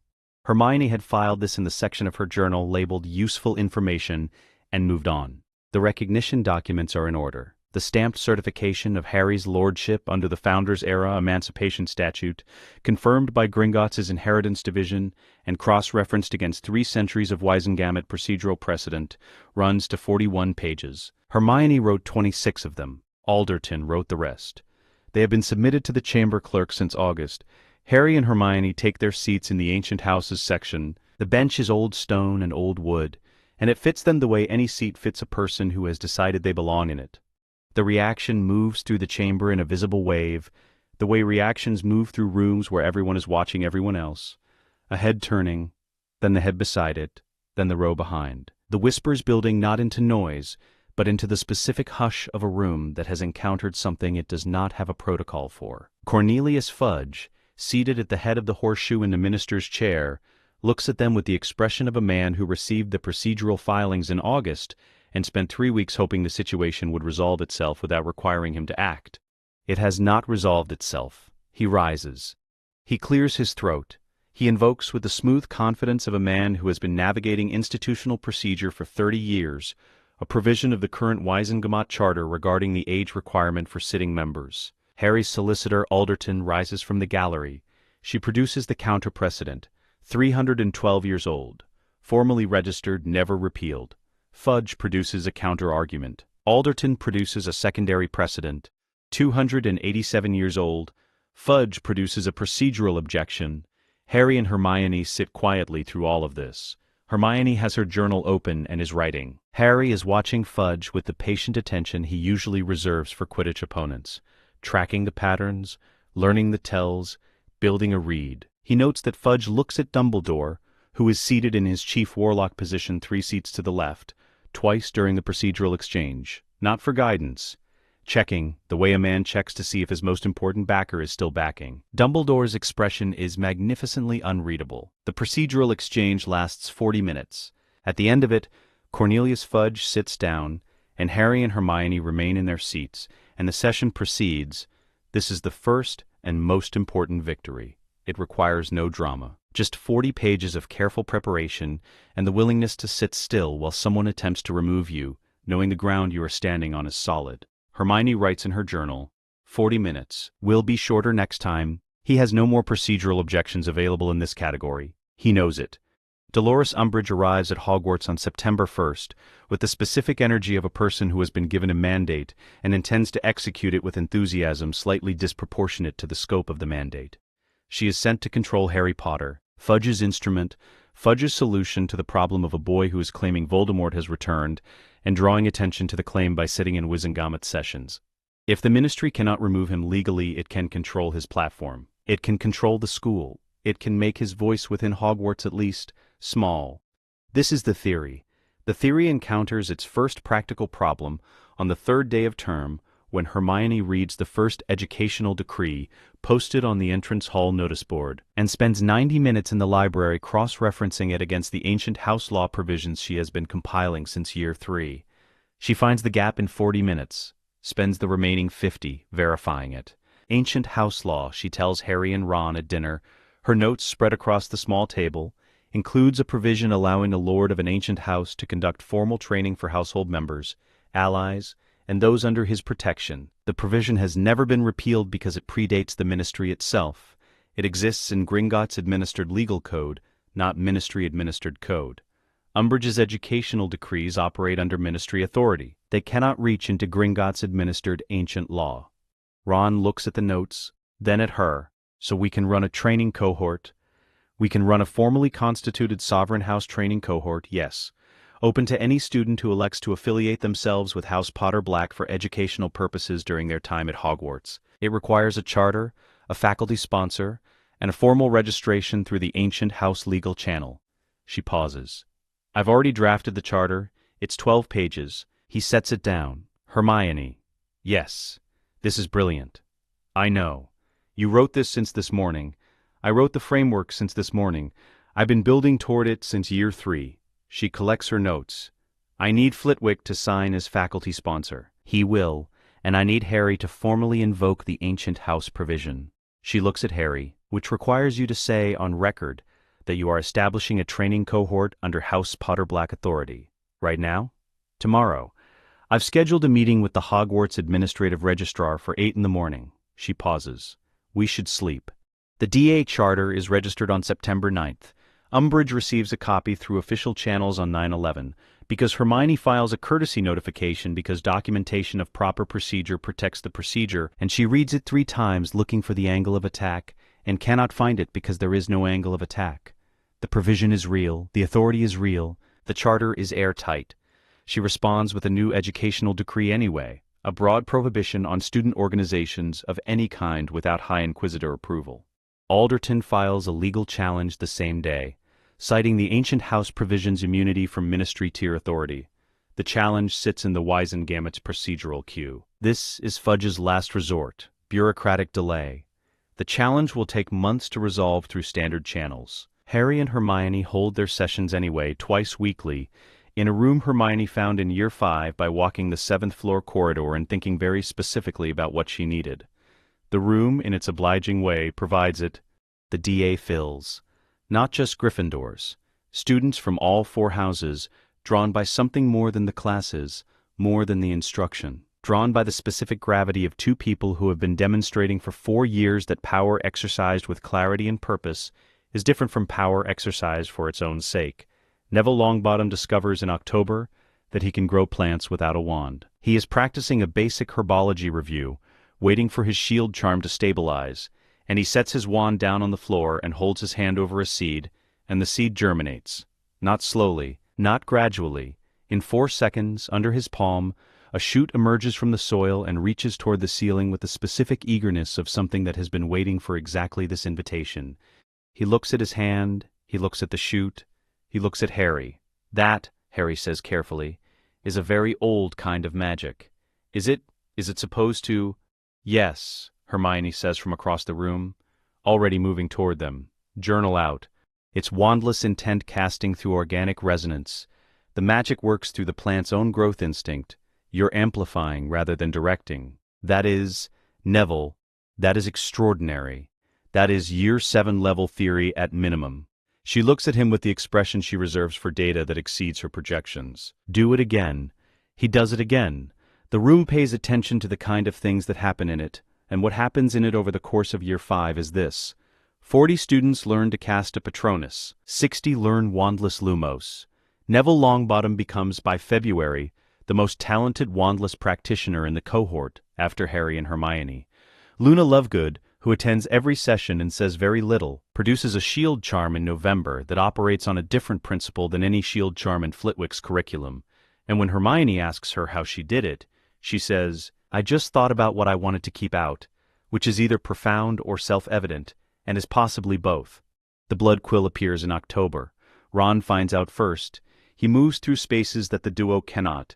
He is, as Hermione noted in year 1, ordinary, and ordinary is a form of invisibility that has its own intelligence-gathering capability. He comes to the small table at breakfast on a Thursday, with his jaw set in the way that means he has been sitting with something terrible for 12 hours, and has now organized it into actionable information. He puts 3 pieces of parchment on the table. Student testimonies, handwritten, each one describing the same instrument, the same detentions, the same words carved into the same place. Harry reaches for his parchment. Ron puts his hand flat on the table over Harry's. No, he says. We do it the way Hermione said. We document, we file, we make it cost her through the process, not through you doing something that gives her grounds to act against us. Harry looks at him. I know, Ron says. I know what you want to do, but the file is better. The file lasts longer. 3 witnesses, Hermione says, already writing. We need medical documentation. Madame Pomfrey will examine students who present with injuries sustained in educational settings. She's required to, under Hogwarts duty of care provisions. We need her examination notes. We need the testimony sworn through the Gringotts notarization service, so they carry legal weight, and we need to file before she knows we're filing. "How long?" Harry says. "2 weeks to do it properly." She looks up. "I know that is not the answer you want. But a proper file cannot be challenged. A rushed complaint can be dismissed. We do it properly." Alderton delivers the formal Wizengamot complaint to the Department of Magical Law Enforcement through the Gringotts-administered Ancient Houses filing channel, which operates outside standard ministry procedure under provisions maintained in ancient legal code, and therefore bypasses Fudge's desk entirely, landing directly with the Wizengamot's Oversight Committee. The complaint is 17 pages, Madame Pomfrey's examination notes on 7 students, a legal analysis of the blood quills classification as a dark instrument under the 1867 Prohibited Implement Statute, and a formal demand for an inquiry into both the instrument's use and the authority under which it was sanctioned. Amelia Bones, who heads the DMLE and has spent 2 years quietly building her own concerns about Fudge's ministry, reads the complaint in full. On the same Monday morning she opens an investigation by afternoon. Umbridge's downfall does not arrive with confrontation. It does not arrive through the centaurs, or through Dumbledore, or through any of the dramatic channels that a person in her position might have anticipated as threats. It arrives through a 17-page document filed through correct procedural channels by 2 15-year-olds and an ancient house law solicitor who had not argued before the full Wizengamot in 11 years, and won comprehensively. She resigns in March. Before the inquiry concludes, before the full evidentiary record becomes public, the resignation letter cites health concerns. Hermione reads the resignation notice in the Daily Prophet over breakfast and writes one line in her journal: documented, filed, resolved, moved to the next problem. The Department of Mysteries. June. They go because they know it is a trap, which is the most important thing, the thing that changes everything about how they go. Hermione's certainty about this arrives in the 2nd week of June when Harry's scar disruption pattern, residual, weakened, the Horcrux suppression keeping it at a fraction of its former intensity, produces a specific signal she has been watching for. A sustained low-frequency broadcast, directional, originating from the Ministry building. Not a vision, not a Legilimensy probe, a signal designed to be received, not to intrude, designed to feel like discovery rather than transmission. "It's a lure," she tells Harry, in the DA room, with the resonance compass open on the table between them. "He made you think you found something. He made you think Sirius is there.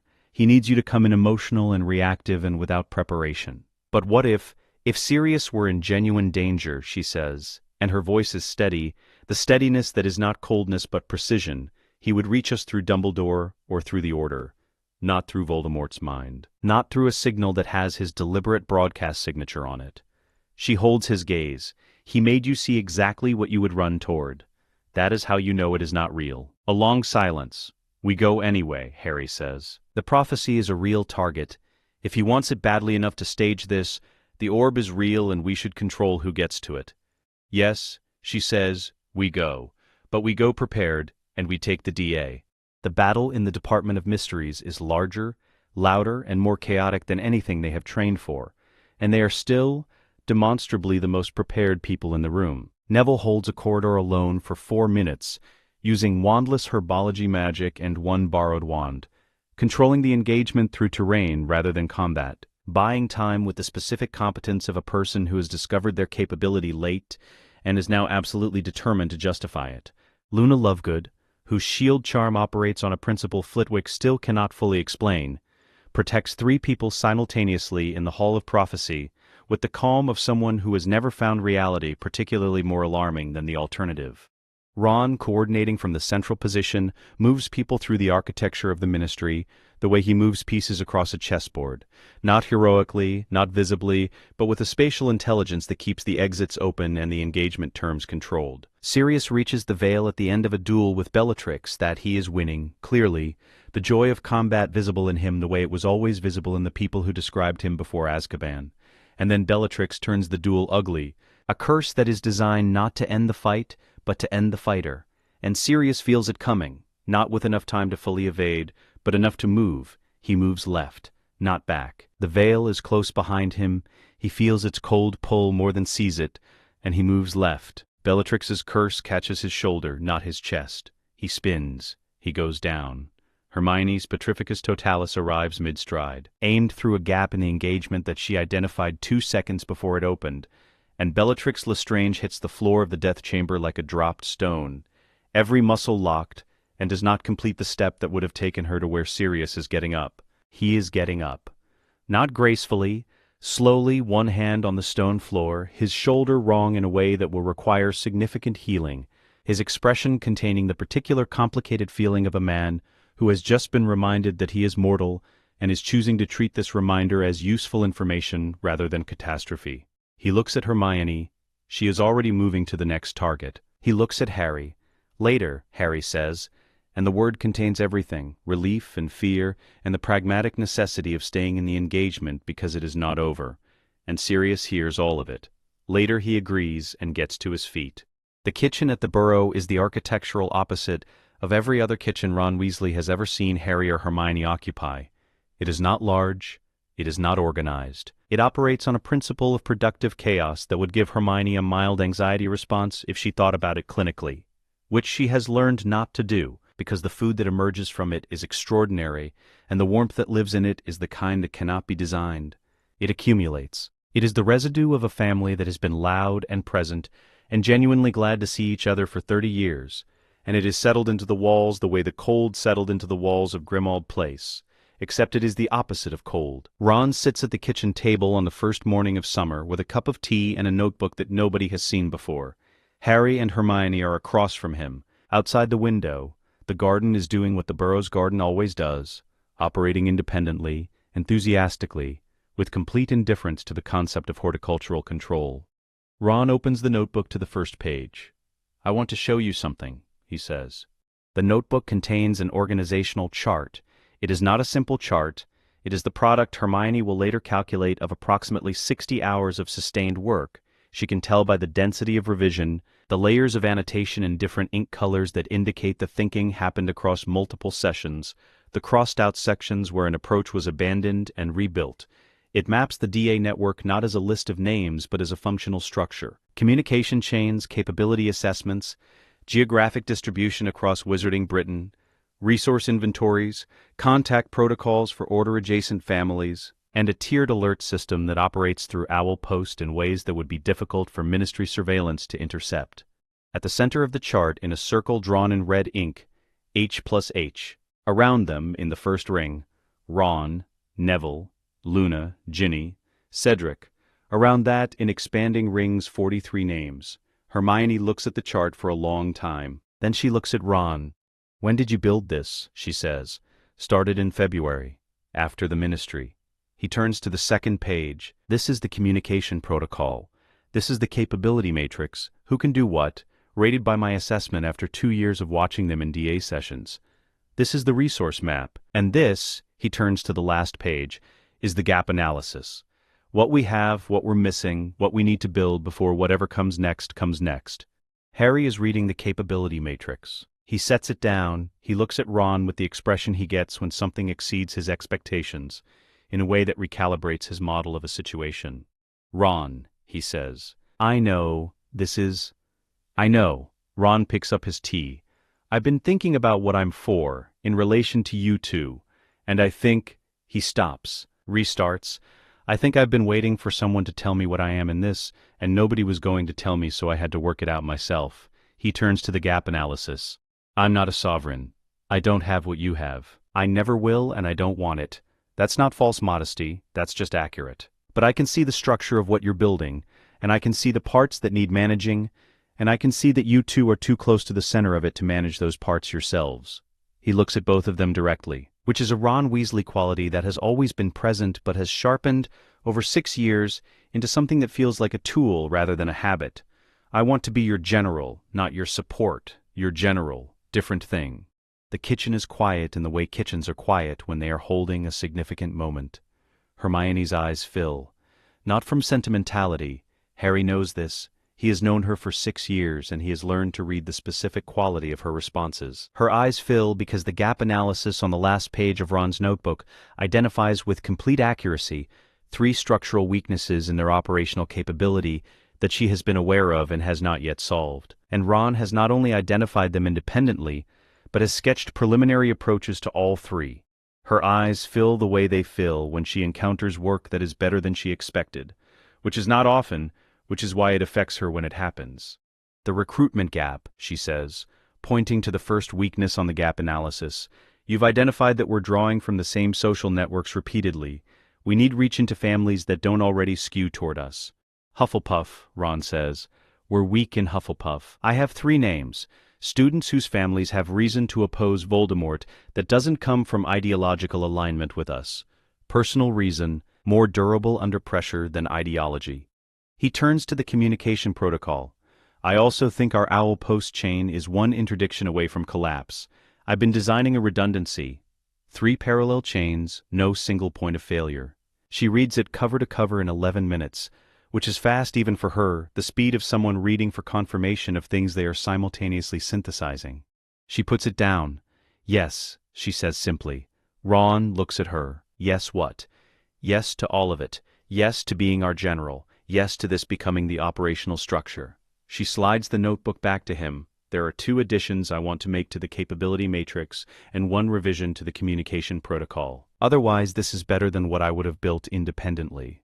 Ron's expression does not change, but something in his posture does, the specific release of a person who has been holding a question for a long time and has just received the answer they needed. Right, he says. He picks up a quill. Tell me the revisions. Arthur Weasley finds Ron in the garden at dusk. 3 days later, sitting on the old garden bench with the notebook in his lap, and a look on his face that Arthur recognizes, the look of a person who has made a large decision and is living in the first days of the aftermath, feeling the weight of the thing they chose. Arthur sits beside him. He does not ask immediately. Arthur Weasley has raised 6 sons and is raising a daughter, and he knows that the questions that matter are the ones that arrive after you have established that you are simply present. After a while, Ron says, Dad, how do you know what you're worth? Not what you're good at, what you're actually worth. Arthur considers this seriously, the way he considers everything his children bring him, which is one of his most important qualities and one of the least remarked on. I think, he says, that worth and value are different things. Value is what you can do. Worth is what you choose to do with what you can do. The second one is yours to decide. The first one just is.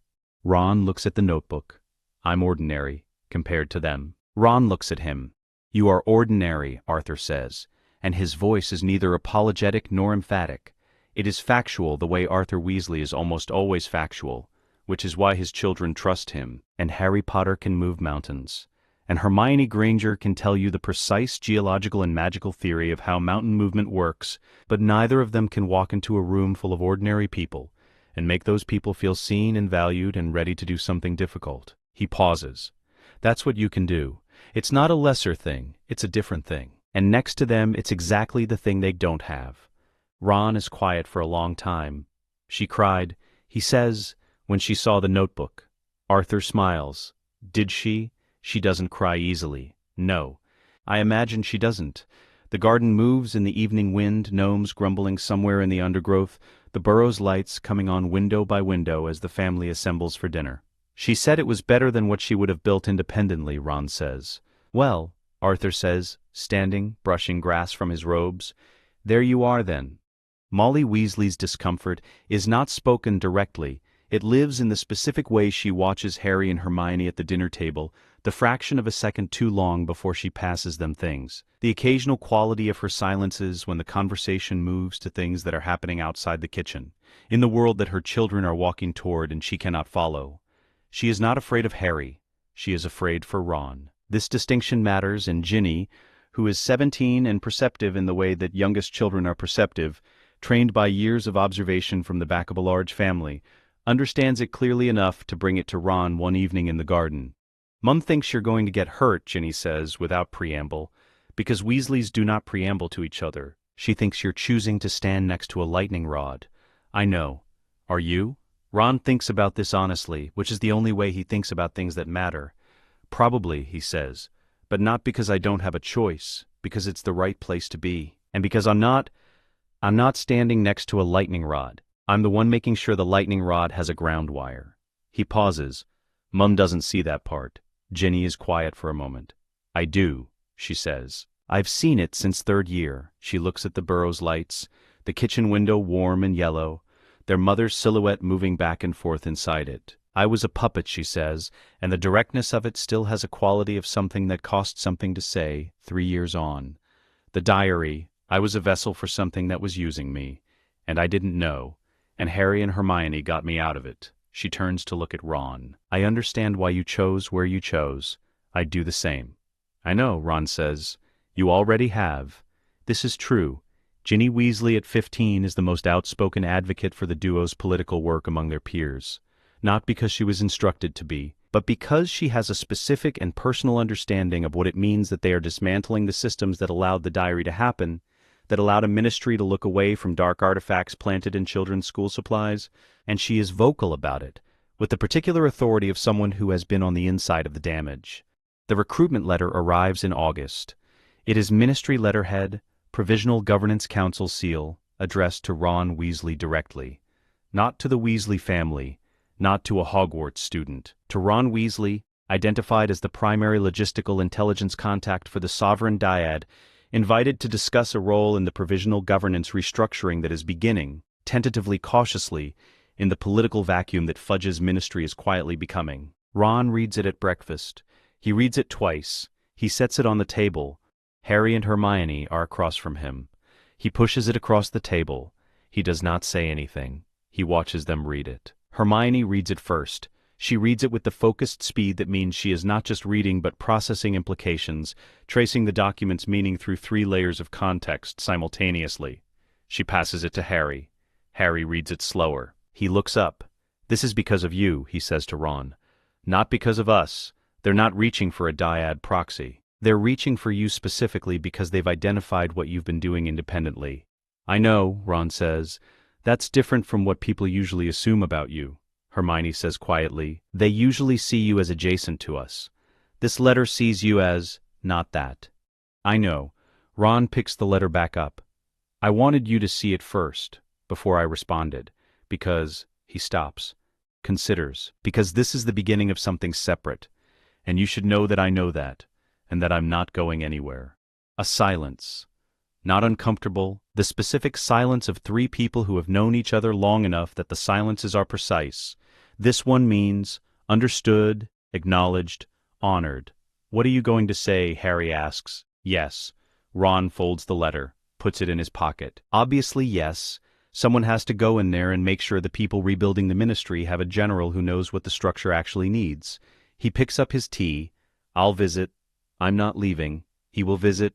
He does not leave. He never does. In the DA room on the first evening of August, running a practice session with the 12 members of the network who were within reach over summer, Ron stands at the front of the room with Harry and Hermione to his left, and runs the session with the specific authority of a person who is no longer asking permission to occupy the space he is standing in. Neville makes a plant grow to the ceiling in 6 seconds, and looks at his hands with the slightly startled expression he always wears when his own capability surprises him. Luna says something about the light in the room that is technically incorrect as physics and completely accurate as observation. Ginny runs a shielding drill with 3 first-years who have joined the network early and are ferocious. All 3 of them, with the specific ferocity of children who have grown up knowing the war is real. Harry and Hermione work in the corner, synchronized, the sovereign field present and quiet and structural, the way it always is when they are working rather than fighting, not blazing, not loud, just there, the way a foundation is there, holding the weight of everything built on top of it without announcing itself. Ron watches the room, his network, his contribution to something larger than himself, built with his own hands, on his own terms.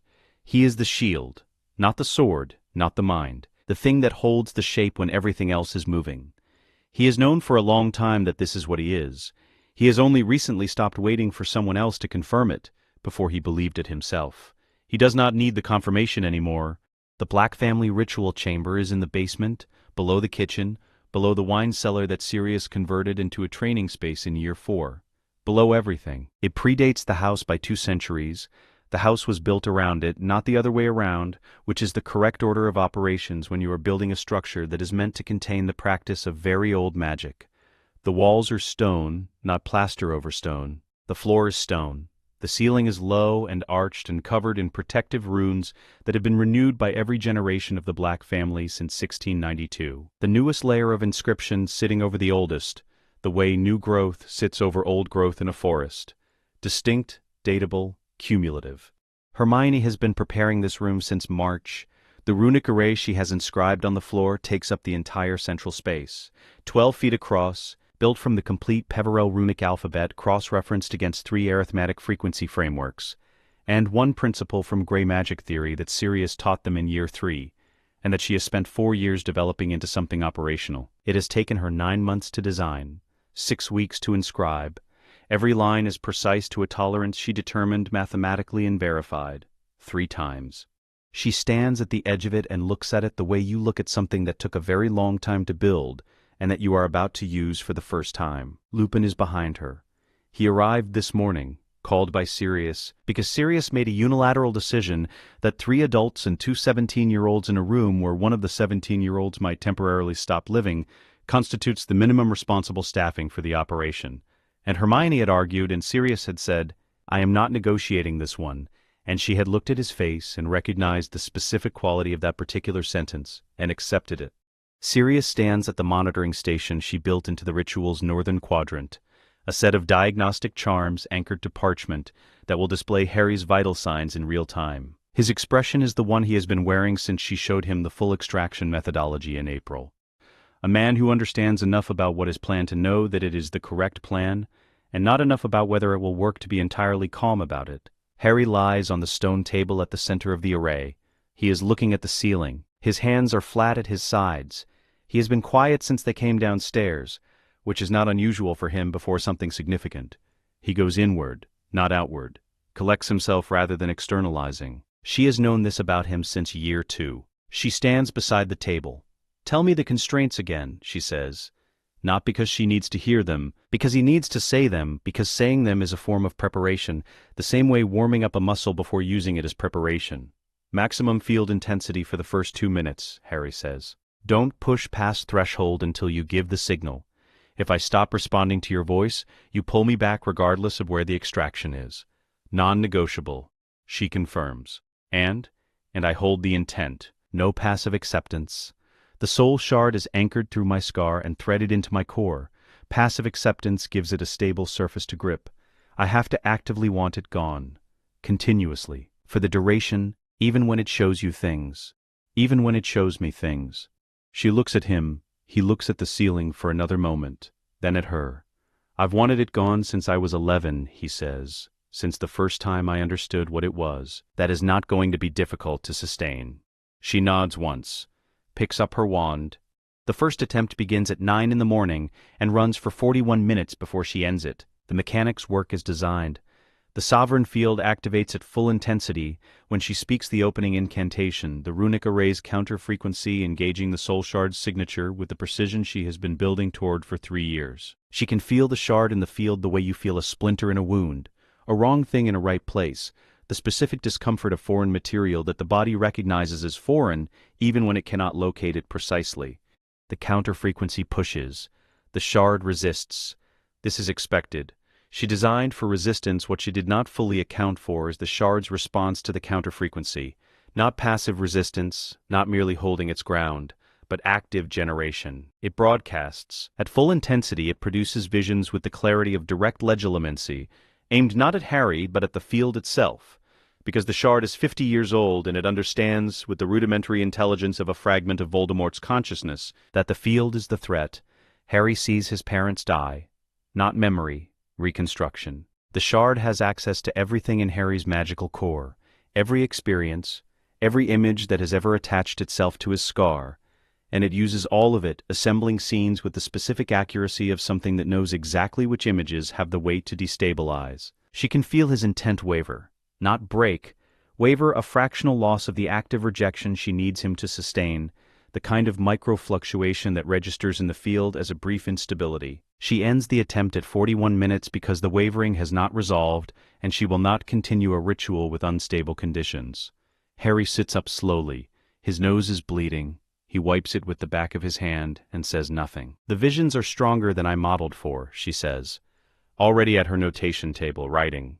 "The shard isn't just defending, it's attacking the field's stability through your emotional response. I need to adjust the frequency modulation in the 4th quadrant of the array to add a dampening layer on the broadcast." "How long to adjust?" Sirius says. 2 hours. She is already measuring. "We run the second attempt this afternoon." The second attempt begins at 3 in the afternoon. The dampening layer helps. The visions still come. She cannot eliminate them without dampening the counter frequency itself, which would reduce the extraction pressure below operational threshold. But their intensity is reduced by approximately 40%, enough that Harry's intent holds steady through the first 30 minutes without wavering. At 37 minutes, his scar splits. Not metaphorically, the tissue along the scar line opens, a clean linear wound that produces a specific kind of blood, darker than it should be, with a quality she identifies immediately as soul shard matter becoming physical as the extraction pressure increases, the shard fighting to maintain its anchor through every available mechanism, including its threaded connection through the core, straining against the counter frequency at every point of contact. Harry makes a sound she has never heard him make. Not a cry, something below that, something interior, the sound of a person experiencing pain that has exceeded their capacity to process it silently. She holds the frequency. "I have you," she says. Her voice is level. She has decided it will be level, and it is. "I have you, hold the intent. It's working." Behind her, Sirius is on his feet. Lupin has his wand out. She does not look at either of them. "Hold," she says to Harry. He holds. At 52 minutes, his vital signs on Sirius's monitoring parchment develop an irregularity that is not the irregularity of pain or stress, but of something more fundamental. His heart rate drops, not gradually, stepwise in the specific pattern of a cardiac response to extreme magical depletion. She holds the frequency. At 58 minutes, Lupin says her name. At 59 minutes, Sirius says, "Hermione." The soul shard is cracked. She can feel it in the field, the specific quality of something partially fractured, less cohesive than it was this morning, the edges of its frequency signature ragged where they were clean. Progress? Not sufficient. Not yet. Harry lies back on the table. His scar is bleeding sluggishly, the dark quality of it already fading as the extraction pressure recedes. Lupin heals it with a careful charm. Sirius is performing every diagnostic he knows, his hands moving through the air above Harry's chest with the specific speed of a man running through a checklist he has rehearsed in his mind for 6 weeks. "Heart rate stabilizing," Sirius reports. His voice is flat in the way that contains a great deal that is being kept below the surface. "I'm fine," Harry says. "I know," Sirius says, and his voice cracks on the second word in a way he cannot prevent. Harry looks at him. He reaches up and puts his hand briefly on Sirius's arm and does not say anything, because sometimes the acknowledgement matters more than the words. Hermione is at the notation table. She is writing with the hand that is not shaking, and the hand that is shaking she is keeping below the table's edge. The shard is cracked. She knows how to finish it. The adjustments she needs to make are clear to her. She can see them in the notation with the complete clarity of someone who has been building toward this for 3 years and has just received the final piece of data they needed. She writes, "Third attempt, tomorrow morning. Fresh reserves. Adjusted modulation in quadrants 2 and 4, extended dampening radius, 6-minute maximum push-pass threshold.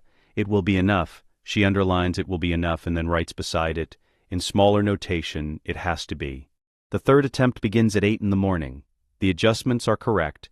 She knows they are correct from the moment the field engages the shard's frequency, and the response is different. The broadcast that produced the visions is dampened to a level Harry can hold intent through. The counter-frequency landing on the cracked shard with the precise pressure of something designed for this specific application. And the shard's resistance, which was formidable on the first 2 attempts, has a different quality now. It is still fighting, but it is fighting the way something fights when it is losing, rather than the way something fights when it believes it can win. The visions come. Harry sees James Potter dying. He sees Hermione walking away from him, her back turned, the image of her choosing to leave rendered with the specific cruelty of the shard's knowledge of what would destabilize him most. He sees Sirius falling, not through the veil, the shard using the near miss from the Department of Mysteries, reshaping it into the version where he did not step left in time. He sees Ron dead in the Ministry corridor. He holds the intent. "I want it gone." At 32 minutes, the shard's frequency begins to collapse inward, not gradually, a threshold moment the way a crack in ice spreads. Slowly, and then all at once, the frequency signature that Hermione has been tracking for 5 years, the one she first recorded in year 2 from the remnants of the diary, the one she mapped through 100 detection sessions, and 1 graveyard and 3 years of careful notation, folds in on itself and begins to dissolve. Harry's scar opens again. Whiter this time, the dark blood runs in a line down his forehead, and the substance of it changes as she watches. The quality she identified as soul shard matter bleeding away first, dissipating the darkness, leaving the blood until what runs is simply red. Harry screams. She does not stop. She holds the frequency with both hands on her wand and both feet on the floor, and the whole of her arithmetic framework in the front of her mind, and she does not stop. Sirius is standing. Lupin has his wand aimed at the array, ready to collapse it if she gives the signal, his expression the expression of a man holding himself completely still through will alone. The shard collapses. Not an explosion, not a discharge. A dissolution, the frequency signature going from present to fractured to absent across approximately 4 seconds. The field registering the change the way a room registers the ending of a sound that has been present for so long you stopped hearing it and only notice it now that it is gone. Hermione releases the incantation. The silence in the room is the loudest thing she has ever heard. Harry's vital signs on the monitoring parchment are wrong. Not in the way that means he is in distress, in the way that means a system that has been running in a compromised state for 16 years has just stopped being compromised, and the cessation of the compromise looks, to the diagnostic charms, like an anomaly because they were calibrated against his baseline, and his baseline was always the Horcrux's presence, and there is no longer a Horcrux present. His heart is not beating. Harry, she says. Nothing. Sirius is casting before she finishes saying the name. Renervate, Mobile Corpus. 3 spells in sequence with the speed of panic channeled into training. She is casting 2. The pair of them working from opposite sides of the table, and the 10 seconds that follow are the 10 seconds she will spend the most time not thinking about afterward, because what is in them is not something she can hold in notation or framework or precise language. 17 seconds. Harry gasps. The breath tears into him like something that has been waiting outside a door and has been let in, and his eyes open, and what is in them is the expression of a person who has just returned from somewhere very close to the edge of not returning. He presses his palm to his forehead. To the scar, he holds it there. The room waits. It's quiet, he says. His voice is different. Not in timbre. In quality, there is no undertone in it. None of the specific resonance she learned to identify in year 3 as the shard's ambient frequency bleeding into his speech patterns. It is simply his voice. Just Harry's voice with nothing underneath it that does not belong to him. She runs the resonance compass over his scar. The runes do not glow. No soul shard frequency. No dark contamination. No foreign signature of any kind. She looks at the reading for 3 seconds. She writes it in her journal. Scar, clear, soul shard, dissolved, host, intact. She writes it in the notation of a scientist recording a result. Then she closes the journal and sets it on the table and does not pick it up again for the rest of the day. Sirius makes a sound that is not a word. He sits down on the floor of the ritual chamber. Just sits down, right there, his back against the stone wall and his face in his hands, and his shoulders doing something that Lupin, who has known him since they were 11 years old, places his hand on and holds steady. Lupin looks at Harry. His expression contains everything that a man carries when he looks at the son of his best friend. Alive and whole, and finally, after 17 years not carrying something that was never his to carry, Harry looks at the ceiling for a long time. 5 down, he says quietly. He turns his head to look at Hermione. 2 to go. She meets his eyes. The map is still open. The work is not finished. There is Nagini, and there is Voldemort himself. Mortal now, vulnerable in a way he has not been since before Harry was born, but not yet ended. But this moment, in this stone room, with the compass reading clear and Harry's voice finally only Harry's, this is the thing the rest of it is built on. She does not have a clinical category for what she feels. She does not look for one. The war has a texture now that it did not have in previous years. It is not louder. It is denser. The Daily Prophet runs stories that are half true and carefully arranged to produce specific emotional responses in its readership, which tells you more about who is controlling it than any masthead declaration. The Ministry's corridors have developed the specific atmosphere of an institution that knows it is being hollowed from within and has not yet decided whether to resist or accommodate.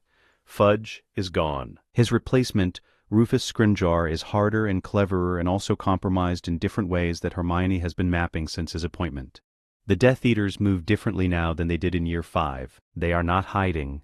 They are positioning. A distinction that matters because hiding is defensive and positioning is preparatory, and what they are preparing for is the seizure of an institution rather than its destruction. Voldemort has learned from 3 years of watching the duo dismantle his political infrastructure through that institution's own mechanisms that the Ministry is more useful as a captured instrument than as a ruin. He has one remaining Horcrux. He is mortal. He knows it. A mortal Voldemort is not a lesser Voldemort. He is a Voldemort who has removed his patience from the equation. The first motion is filed in October. The target is Lucius Malfoy. The evidence file runs to 63 pages. Hermione built it across 3 months, assembling from sources that include the forensic Gringotts report on the diary's provenance that Harry commissioned in Year 2, which was suppressed by the previous Ministry administration but exists in the Gringotts archive, accessible to Lord Potter Black through his banking relationship. Dobby's testimony, transcribed and notarized in Year 3, after Dobby was freed at the end of their 2nd year, when he was no longer bound by the constraints of house elf servitude to the Malfoy family and could speak freely, which the elf gave willingly and with the specific relief of someone who has been carrying information for a decade and has finally been asked for it in a context where it will be used. Witness accounts from the Ministry battle, corroborated across 11 separate testimonies, and a detailed accounting of Lucius Malfoy's Wizengamot voting record in the period 1979 to 1981. Cross-referenced against documented Death Eater activity in the same period, which produces a correlation that is not proof individually, but is, assembled, a picture that requires a great deal of motivated reasoning to look away from. The motion invokes the attainder provision. Hermione explains it to Harry and Ron the night before the session, at the kitchen table in Grimmauld Place, with the file open and 3 cups of tea going cold. Attainder exists in pre-ministry law, she says. It predates the Wizengamet's current charter by 4 centuries. It provides for the stripping of ancient house standing and Wizengamet representation from members found guilty of actions against the Wizarding Compact, which is defined in the original statute not as treason against any government, but as actions that materially endanger the magical community's foundational well-being. She turns to the relevant page. The Ministry has never repealed it, because the Ministry has never had to use it. The last time it was invoked was 1692, which predates the Ministry's founding. It exists in Gringotts-administered legal code, not Ministry-administered code, which means Scrimgeour cannot block the motion on procedural grounds without simultaneously challenging the Gringotts Accord that underpins his own institution's legal authority. Ron reads the motion. He sets it down. He'll try anyway. He'll try. He won't succeed. She closes the file. The evidence is sufficient, and the legal mechanism is sound. What matters is not whether Malfoy is convicted in the criminal sense. That takes longer, requires a separate proceeding, gives him more time to obstruct. What matters is that his Wizengamot seat is suspended pending full inquiry.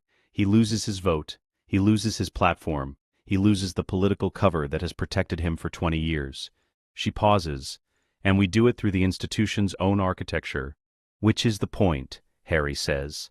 Which is the point every action we take through legitimate process is an action Voldemort cannot reframe as lawless rebellion. We are not insurgents. We are lords of ancient houses exercising standing that has existed for 3 centuries. That framing matters. It makes everything we do structurally different from what he is doing. The London night outside is the specific darkness of a city that is doing its best not to acknowledge that something is wrong with the air. How many after Malfoy, he asks. 11, Hermione says. 11 Wizengamot members with sufficient evidential basis for attainder motions. Some will require more time to build the files. Malfoy is first because his file is strongest and because his seat carries the most political leverage. She picks up her quill. We file in sequence, not in a batch, individually each one on its own merits, each one requiring the institution to process a separate case. A batch looks like a purge. Individual cases look like accountability. Accountability is harder to dismiss. She writes a date at the top of the filing schedule. It's also harder to defend against if you're on the receiving end. Malfoy will arrive at the chamber knowing what evidence exists. He cannot challenge the Gringotts report's provenance. He cannot challenge Dobby's notarized testimony freely given after his emancipation. He cannot challenge the voting record correlation because the correlation is drawn from public documents. She looks up. He will have very expensive solicitors and he will be absolutely furious. None of that changes the evidence. Lucius Malfoy arrives at the Wizengamot chamber on the 14th of October, wearing robes that cost more than most wizarding families earn in a year, and carrying the specific confidence of a man who has never been seriously inconvenienced by an institution he has been purchasing influence in for 2 decades. He looks at Harry and Hermione across the chamber with an expression that has cycled over 3 years of watching them operate, through contempt and irritation and something he would not name as unease but that functions like unease. Alderton presents the motion. Hermione sits still. Harry sits still. Ron, in the gallery as an observer with his notebook open, sits still. Malfoy's solicitors present their counter-arguments. The arguments are sophisticated, technically correct in several places, and insufficient. Not because the duo's evidence is perfect, it is very good, but it is not perfect. But because the legal mechanism they are using operates at a threshold that requires not proof of guilt in the criminal sense, but reasonable evidential basis for the suspension of standing pending full inquiry. The threshold is lower by design. It was designed lower because the original framers understood that ancient house standing is a public trust, not a private entitlement, and that a lower threshold for suspension protects the institution even when criminal proceedings are uncertain. The vote is called. 31-19, the attainder motion passes. Lucius Malfoy's Wizengamot seat is suspended pending full criminal inquiry. His house standing is conditionally maintained. The attainder provision does not strip house status on the first motion, only on conviction, because the framers also understood proportionality. He rises from his bench. He does not look at his solicitors. He looks for a long moment at Harry and then at Hermione, and his expression is the expression of a man who has just understood that the game he has been playing for 20 years has been replaced by a different game while he was still playing the old one. He leaves the chamber. The next motion is filed 3 weeks later. Draco Malfoy approaches them in November. Not in the Wizengamot. At Hogwarts, in the corridor outside the library, on a Thursday afternoon, at a time she has not scheduled and therefore notes as deliberate, he chose a time when she would be moving between locations, not stationary in a defensible context, which tells her something about the care he has put into the approach. He does not apologize. She has thought about what an apology from Draco Malfoy would mean, and has concluded it would mean less than what he actually does, which is stand in the corridor with the specific rigidity of a person suppressing a great deal and say, "I have information about what he's planning for the ministry takeover. Specific information, dates, methods, which departments first. I want to give it to you." She looks at him. He holds the look. "Why?" she says. "Because my father just lost his Wizengamot seat and his protection, and you did that, and I want to understand which side of this I'm on before it becomes impossible to choose." She thinks of what she said to Harry in year 3, on the last evening of August, at the kitchen table in Grimmauld Place. The most threatening thing that can exist to people who have invested everything in a binary is a third option. She thinks of it because Draco Malfoy is, in this corridor, looking for the third option. He is not repentant. He is strategic. He is calculating his position with the same intelligence that has always been there, just previously pointed at the wrong targets. "I don't need your loyalty," she says. "I don't need your remorse. I need the information to be accurate, and I need you to understand that I will verify everything you give me through independent channels before I act on it, and if anything you give me is designed to mislead, I will know, and the consequences of that will be severe and precisely documented." Draco looks at her. "You sound like Snape. I take that as a structural compliment." She holds his gaze. "Do you understand the conditions?" "Yes." It is specific, detailed, and consistent with 3 other intelligence threads she is already running. She files it in her notation system under Malfoy, D, unverified, and begins the verification process that afternoon. It verifies completely within 9 days. She moves it to Malfoy, D confirmed, and begins building the ministry preemption file. Snape is a different problem. She has known he is a double agent since year 4, not suspected, known in the same way she knew about Quirrell in year 1, through the patient accumulation of anomalies that individually mean nothing and collectively mean one clear thing. His behavioral pattern is inconsistent with simple Death Eater loyalty. His protection of Harry in year 1, his role in Sirius's acquittal, his specific quality of hatred toward Harry that has always contained something more complicated than straightforward contempt. These are the observations of someone who has been watching closely and has learned to read the difference between a person performing a role and a person being themselves. She does not trust him. She has never trusted him. But she has also, since year 4, been using his information the way she uses Draco's, through the verification channel, treating him as a source rather than an ally, because sources and allies are different relationships with different reliability requirements. In November, she requests a private meeting. He grants it. This itself is data. He grants it immediately, without the theater of reluctance that characterizes his interactions with Harry, which tells her that in a context where Harry is not present, Snape's performance requirements change. She goes to his office.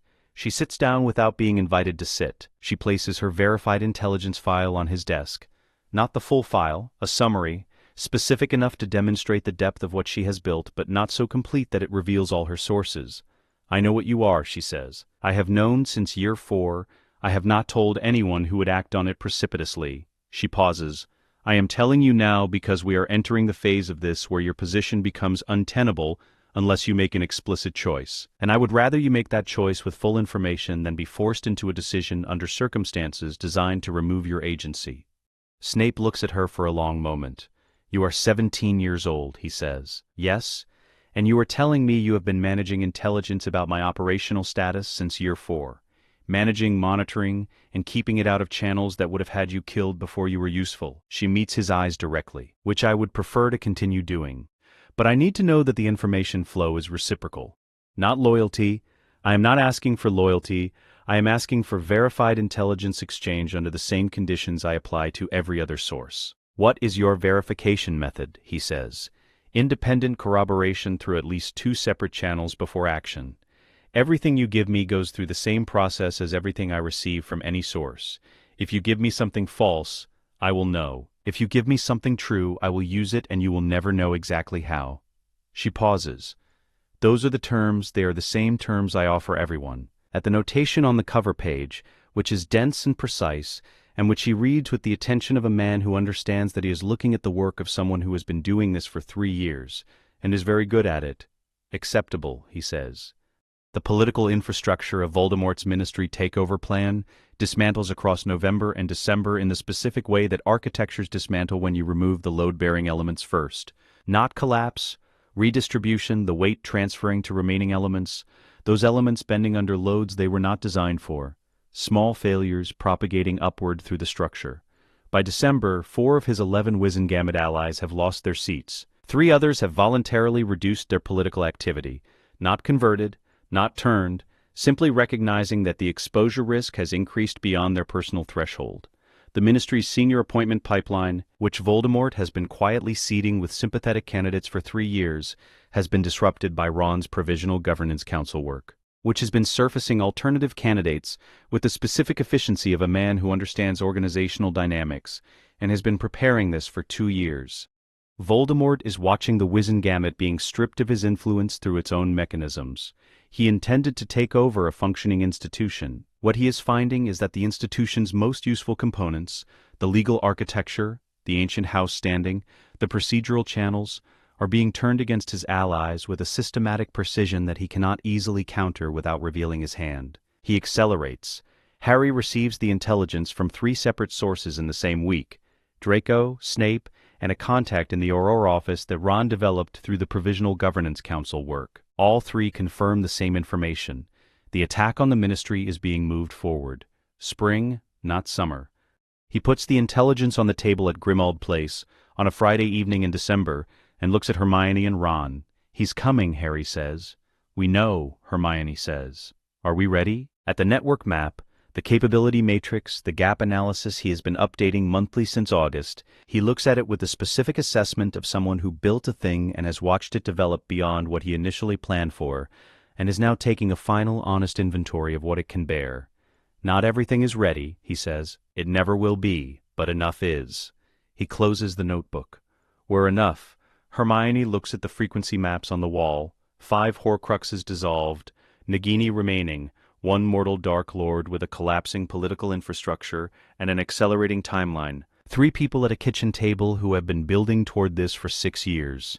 She picks up her quill. She opens the operational planning file to the final section, the one she has been building since the extraction, the one labeled in her precise handwriting: Final Engagement, Preemption, and Containment. She writes the date at the top of the first page. The work is almost done, not finished. Almost. There is a difference, and she has always known the difference, and she holds it now in both hands like the thing it is. The castle has been awake since midnight. not in the way a castle wakes during a storm, or during a celebration, or during any of the ordinary forms of alarm that a building learns to hold after 1,000 years of occupation. This is different. The enchantments in the walls, the Founder-era protections, the gray architecture that Hermione mapped in Year 3 and has been working within ever since, are responding to something they recognize, something they were built to recognize. The stones of Hogwarts have been waiting for this specific configuration of threat and readiness for a very long time, and now that it has arrived, the building does what very old things do when the moment they were made for finally comes. It holds. The intelligence arrived on April 30th through all 3 channels simultaneously. Draco, Snape, and Ron's Provisional Council contact, which is what simultaneous confirmation looks like when an operation has reached the point of no longer being concealable. Voldemort's timeline had been moved and moved again, and moved a final time by the systematic destruction of his political infrastructure, and what remained of his patience had reached its end. He was coming to Hogwarts because Hogwarts was the last fortified position of organized resistance. Because Dumbledore was here. Because, in his calculation, the symbolic destruction of the school that produced his enemies was worth the exposure risk. He had made this calculation without full accounting for what Hogwarts currently contained. The evacuation of students below 5th year was completed by 2 in the morning. Ron managed this, not Harry, not Hermione, not Dumbledore. Ron moving through dormitories with the calm authority of someone who has been preparing for exactly this contingency since Year 6, his notebook open, his network activated, every communication chain he spent 2 years building running simultaneously. 43 students of the DA network held positions throughout the castle. Prefects, trained through the Sovereign Cohort's supplementary program, managed their houses with a competence that several heads of house would later describe as extraordinary. At 3 in the morning, Ron found Harry and Hermione in the entrance hall and said, "Everyone below 5th year is out. The castle is yours." Then he turned and went back up the stairs to the position he had assigned himself. The central coordination point, the 3rd-floor intersection that gave sightlines to 4 major corridors and access to 2 secondary stairwells, and did not ask permission because he had not needed permission since August. Voldemort arrives at the castle perimeter at 4:37 in the morning. He comes with 31 Death Eaters. He comes with creatures, giants provided by what remains of his non-human alliances, 3 of them massive and cold-eyed and directed toward the castle's outer walls. He comes with the specific confidence of a man who has spent 2 years recalibrating and has concluded that what he is walking toward is a school, and schools fall. What he encounters first is the ward line. The ward line is Hermione's work, built over 3 months, inscribed in the grounds around Hogwarts in a runic array that extends the castle's own Founder-era protections and adds 3 layers of her own design on top of them. It is not a wall. It is a system, responsive, adaptive, calibrated to recognize the magical signatures of everyone who is supposed to be inside it and to treat everything else as threat. It is the most complex single piece of work she has ever produced, and she has verified every line of it twice. The Death Eaters hit the ward line at 4:39. The first 3 who attempt to breach it are repelled without warning, thrown backward with the specific force of a system that was designed to not give warning because warnings give time to prepare countermeasures. The next 7 attempt a coordinated breach at a single point, the standard doctrine for overwhelming a ward perimeter, and find that the system distributes force rather than concentrating it, the way water distributes pressure. The breach point holds and the force is redirected outward along the ward's full perimeter, which generates a counter-pressure that the coordinated group cannot sustain. Voldemort himself does not attempt the ward line immediately. He stands at the perimeter, and he looks at it and he is quiet for a long time. He can feel the gray frequency in it. He has no name for what he is feeling. The gray tradition is 500 years dormant, and he was educated in the light-dark binary as thoroughly as anyone. But he can feel that what is in the ward line is not light magic and not dark magic. It is something older than the distinction, something that his magical signature, which is constitutionally dark, does not have a framework to engage with cleanly. He takes the ward apart. Eventually, it takes him 40 minutes, which is 40 minutes he did not plan for, and the effort costs him more than he anticipated, which is information he files with the specific focus of a man who has been accumulating information about the sovereign field for 3 years, and is still finding that its practical applications exceed his models. He enters the grounds at 5:22. He is 19 minutes behind the schedule his Death Eaters were given. Those 19 minutes have been used. The battle inside the castle is not the battle of a school in chaos. It is the battle of a fortified position defended by people who know every corridor, every stairwell, every room, who have been trained by 2 years of DA practice and 6 months of specific engagement preparation, who are operating under a communication system Ron built to be resilient against exactly the conditions currently present. The Death Eaters who breach the entrance hall find it held by a defensive line of 7th-year DA, members who are using a coordinated shield rotation that Hermione designed and that Flitwick, when he reviewed it in April, described as beyond any shielding methodology in the current academic curriculum.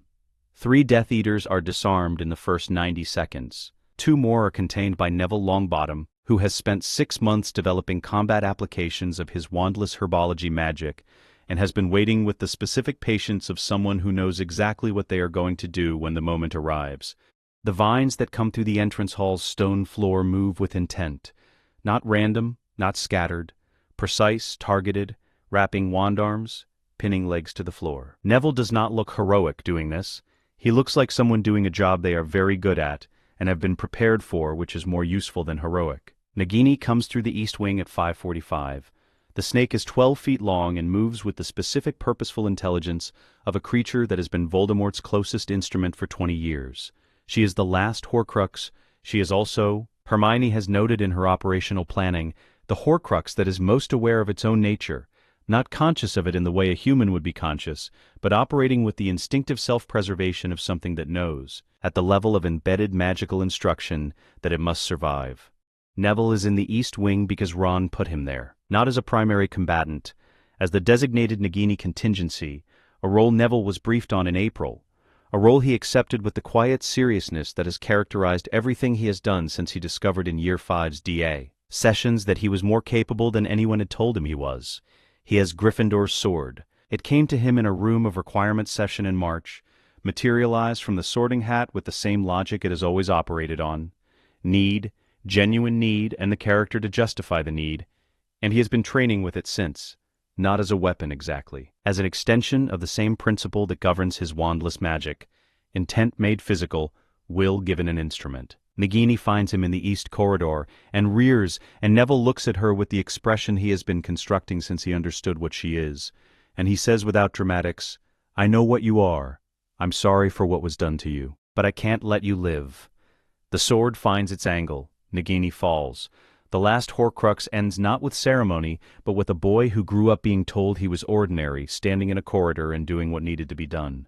Harry and Hermione find Voldemort in the grounds at 6 in the morning. He is standing in the open, which tells her something. He is done with approach, done with strategy, done with the long game that the last 20 years of his existence has been. He has lost his Horcruxes, lost his political infrastructure, lost his timetable, and his patience and the specific strategic patience that has always been his greatest capability. What remains is power and will, and the specific fury of a man who has discovered that the future he made himself immortal to inhabit is not available to him.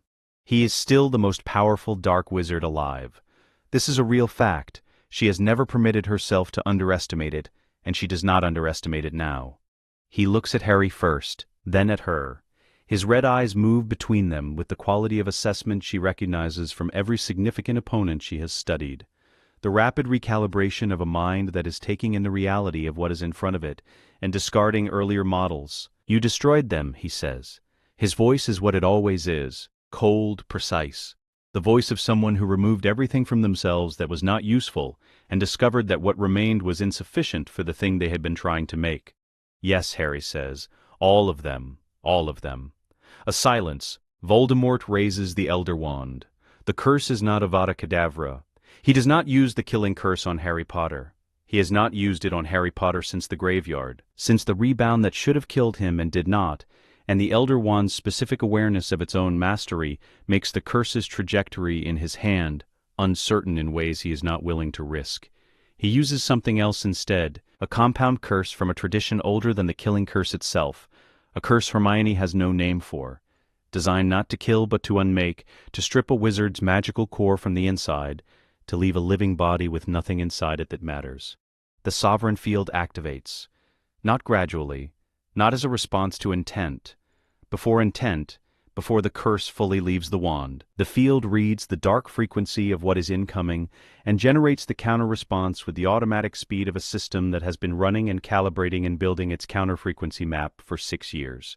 The curse disperses, not reflected. Dispersed, the frequency inversion that Hermione first designed to extract the Horcrux from Harry's scar, applied at field scale, encounters the curse's dark frequency and unmakes it. There is a sound like a note played at the precise wrong pitch for the instrument producing it, and then the curse is gone, and the air where it traveled is simply air. Voldemort is very still. She knows what he is feeling because she built the detection system that can read the field effects of a magical response, and what she reads in the ambient magic around him in this moment is not anger, it is recognition, the specific quality of a very intelligent mind encountering something it cannot engage with on its own terms, and knowing, immediately, that this is what losing looks like. He tries again, twice, 3 times, different curses, different approaches, adjusting his frequency with the technical mastery of someone who has spent 70 years understanding dark magic at the deepest level. Each attempt disperses, the field adapts faster than he can recalibrate. It has 6 years of his signature in its detection system, 6 years of every probe and assault and attempted intrusion he has directed at Harry's scar, and it knows him the way a key knows a lock. He is the most powerful dark wizard alive. He is trying to fight a system that was built specifically to counter everything he is. He closes on them physically, because physical proximity is a different problem. The field has range, not infinity. And at very close range the dynamic changes, the advantage of the counter-frequency system reducing as the engagement becomes immediate. He is a duelist of extraordinary capability. He has been a duelist since before either of them was born. They are not 2 individual duelists. Harry moves left, Hermione moves right. The synchronization is not choreographed. It is the product of 6 years of moving together until movement together has become the default, the way 2 people who have worked in the same space for long enough begin to navigate that space with an awareness of each other that operates below conscious decision-making. He attacks in the way Harry attacks, full, aggressive, drawing attention, the raw power that has always been his defining characteristic, now operating without the Horcrux's interference for the first time, clean and complete. She works the angles. Not in the way that looks like combat, in the way that looks like arithmetic made physical, the identification of the precise point in Voldemort's defensive sequence where a specific frequency application will do the most structural damage. She is not trying to overpower him. She is trying to find the right note. She finds it at 6:14 in the morning. The full dissolution, she wrote the theory for it in year 7. Built it from the Grey Magic framework Sirius taught them in year 3, extended through the extraction methodology she developed for Harry's Horcrux, scaled to the application of a standing wave against a complete magical signature rather than an embedded fragment. It requires 3 conditions: the target's complete magical signature in the field's detection system, sufficient field intensity to sustain the standing wave, and a target whose magical core is constitutionally self-consuming, held together by dark magic that is, at its deepest level, entropy dominant. Voldemort's core is all 3 things. She speaks the incantation. Harry hears it. He knows what it means. He does not fall back. He presses forward, keeps Voldemort's attention on the immediate physical threat, because she needs 3 seconds of him not directing his full awareness toward her, and Harry gives her 3 seconds, with everything he has. The standing wave engages. What happens next takes 11 seconds. Voldemort feels it before he understands it. The field's frequency engaging his core at the precise counterpitch, the self-consuming architecture of what he has made himself responding to the standing wave the way a flame responds to the removal of its oxygen source. Not smothered, deprived. The dark magic holding him together encountering a frequency it cannot exist in the presence of, and the reaction propagating inward from the edges of his core toward the center. He turns toward her, in his face, in that moment, something she did not expect. Not rage, not contempt. Clarity, the specific clarity of a very intelligent person who has just understood exactly what is happening to them and cannot prevent it. He looks at Harry. "You were supposed to die," he says, and his voice has lost the cold precision. What is underneath it is not grief.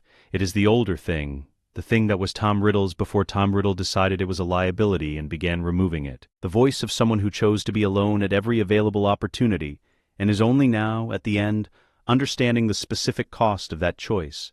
Harry looks at him. "I know," he says.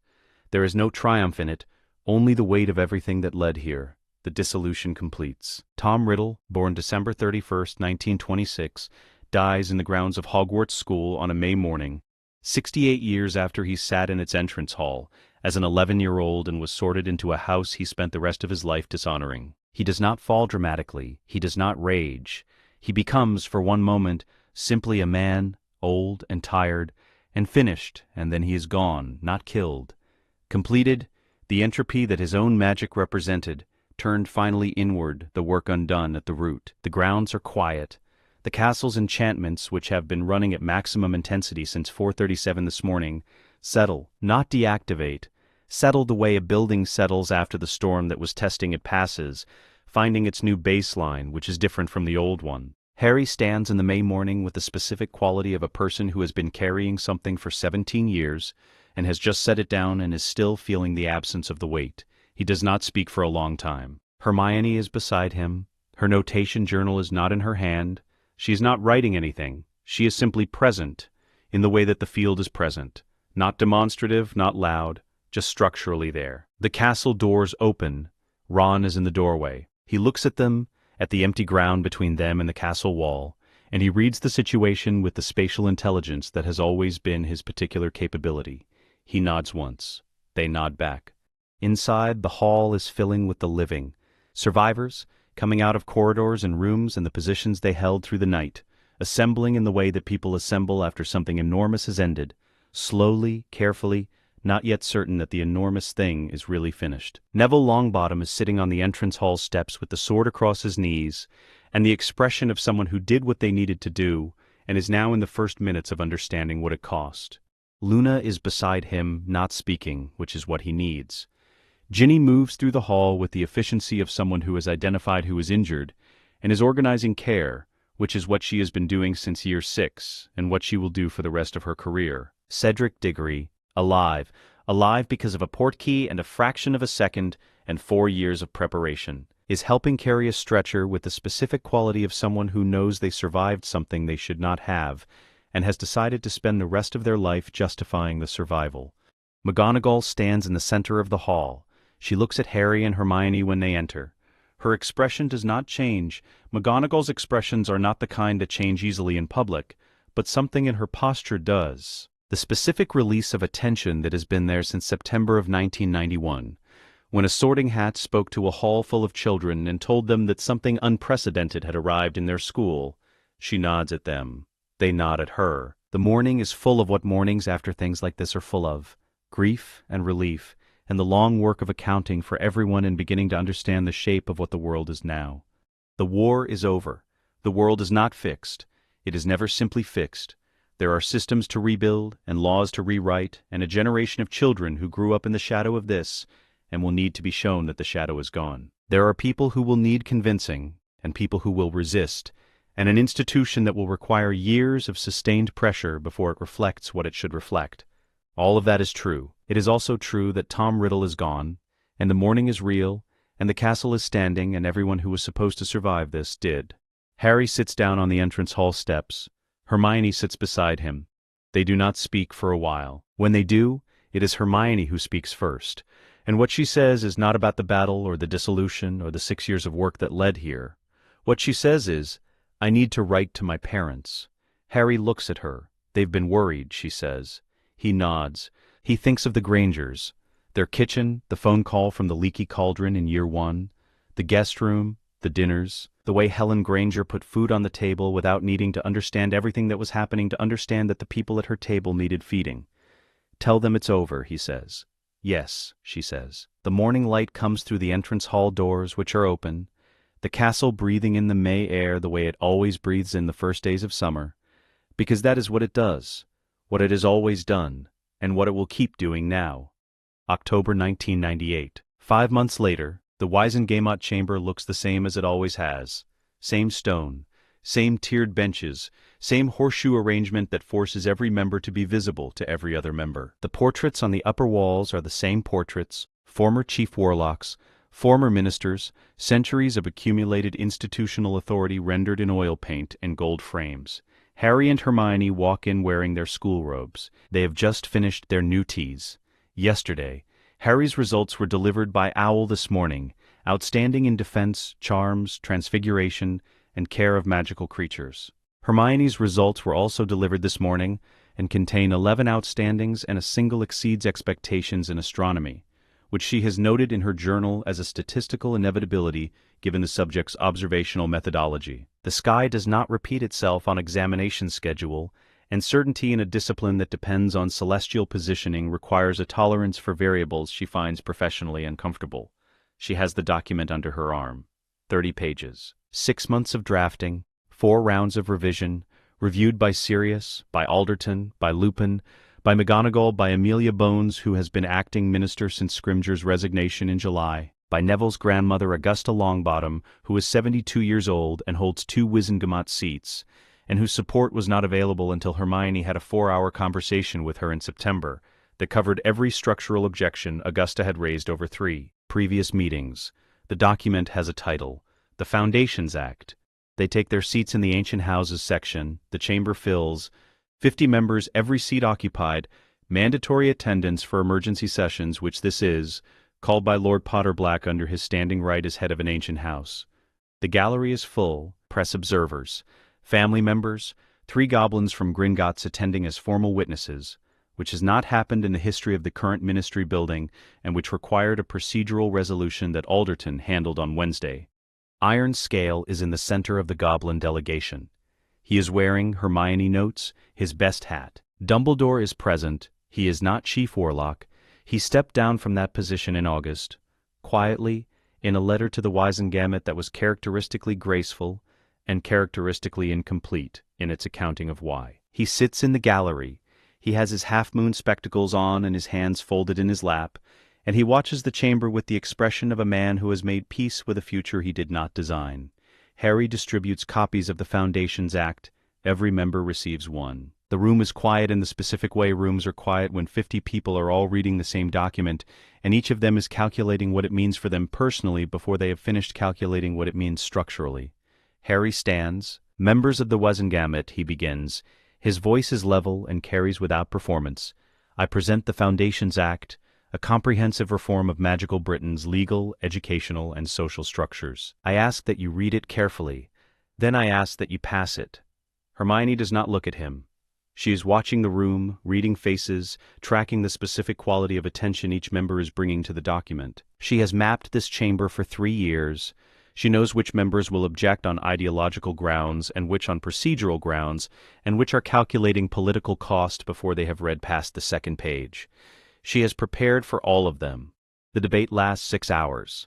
Article 1, mandatory Muggle studies, expanded to all 7 years, with a practical integration curriculum, draws objections from 8 members on the grounds of tradition, institutional burden, and 2 arguments that are sophisticated enough to require her to reference the specific pages of her supporting documentation that address them. She has the pages marked. She provides the references without standing up, passing notes to Alderton, who relays them through procedural channels, because the rules of Wizengamot debate are specific about who may speak and when.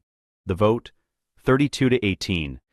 Article 1 passes. Article 2, the Gringotts Accord formalizing goblin legal personhood and establishing co-equal standing in financial and inheritance law, draws the most sustained objection. 11 members speak against it. The arguments range from the principled to the transparently self-interested, and Hermione listens to all of them with the same quality of attention, the same notation in her journal, the same precise tracking of which objections are based on genuine concern about implementation, and which are based on the speaker's vault balance. Iron Scale in the gallery is very still throughout the debate. He does not react, he watches. The vote, 38 to 12. Article 2 passes. Harry looks at Iron Scale when the result is announced. Iron Scale looks back. Nothing is said. Nothing needs to be said. Article 3. The Ancient Magic Curriculum Expansion, Wandless Magic as a formal elective, Runic Craft as a Newt-level program, Magical Heritage as a mandatory first-year course. Passes 41 to 9, which is the largest margin of the session. McGonagall, watching from the gallery, allows herself a small, precise nod. Article 4. Blood Status Registry Abolition is the one Hermione has spent the most time on, not because it is the most legally complex, but because it is the most emotionally loaded, and emotionally loaded arguments require a different kind of preparation than legal ones. You cannot footnote a feeling. You can only demonstrate, through the quality of your evidence and the precision of your framing, that the alternative to this change is a system that has already produced its consequences, and that those consequences are documented, specific, and not acceptable. She has documented them. They are specific. They fill 12 of the 30 pages. The vote 29 to 21, Article 4 passes. The margin is the smallest of the session. She writes it in her journal and does not editorialize. Article 5, the Azkaban Review, the Dementor contract not renewed, the prison converted to human guards and ministry standard conditions within 5 years, is the last. The debate runs longest on this one. 4 members who voted for every previous article vote against this one, and she understands why. Dementors are in institutions, and institutions have constituencies. And the constituencies of this particular institution include people who believe that certain categories of prisoner deserve their suffering. Sirius is in the gallery. He sits in the front row of the gallery, which he has occupied since the session opened, in the formal robes of House Black. He has not moved for 6 hours. His expression has been the expression of a man maintaining perfect stillness through the exercise of considerable will, and it has not broken during any previous vote, and it does not break now as the tally is called. 26 to 23, 1 abstention. 1 abstention, which is Sirius himself, because he recused from this vote in advance on the grounds that he could not be objective, and because it was Hermione who suggested the recusal, and he understood immediately that she was right. Article 5 passes. The Foundations Act passes. All 5 articles. Harry does not stand. He does not give a speech. He nods to the chamber, picks up the draft copy of the act, covered in Hermione's annotations in 3 ink colors, the visible record of 6 months of thinking, and walks out. The corridor outside the Wizengamot chamber is institutional stone and institutional lighting, and Hermione is already there when he comes through the door, because she left the chamber 30 seconds before the final announcement, which is a thing she can do because she knows how to count votes in real time, and she knew the final tally before the clerk finished reading it. Ron is there. He arrived from the Provisional Governance Council offices 3 floors up, which is where he has been working since September, and he is holding sandwiches, which is the most Ron thing that has ever happened, and which means more than a speech would mean. Sirius is there, coming through the door behind Harry, and his face has finally released the stillness he has been holding for 6 hours. He looks like a man who has just put down something very heavy and is standing in the feeling of its absence. Lupin is there, with Tonks beside him, their son Teddy asleep against Tonks's shoulder, with the absolute commitment to unconsciousness that characterizes very small children. Neville is there, Ginny is there, Luna is there carrying something in a jar that she sets down carefully on the floor beside her, and nobody asks what it is. They sit on the floor of the ministry corridor. They eat the sandwiches. The rebuilding is not fast.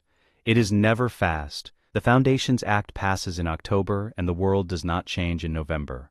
What changes is the legal architecture, the foundational structure, and the foundational structure is where change has to start before it can reach the surface. Harry and Hermione proposed the Hogwarts redesignation to the Wizengamot in December.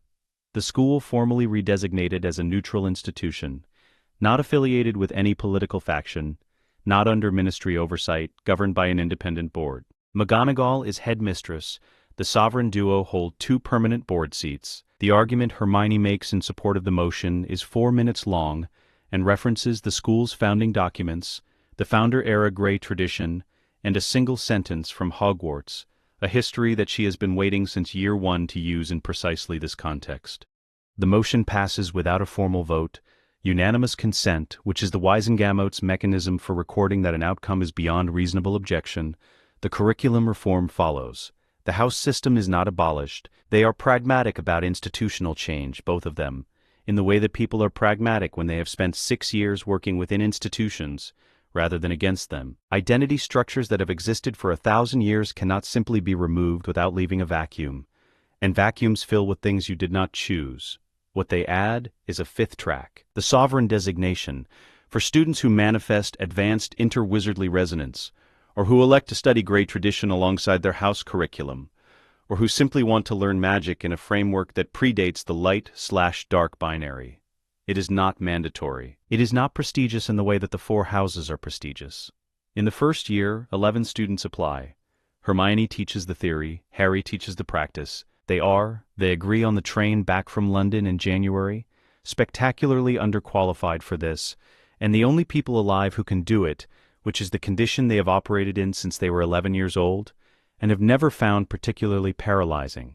Ron visits in February, uninvited as always, with news from the Provisional Governance Council that he knows they need and will not ask for, delivered over dinner at the long table in Grimmauld Place that Sirius has painted yellow and covered with photographs. The photographs are everywhere now, the walls, the mantel, the surfaces that used to hold only the artifacts of a family that valued blood over everything else.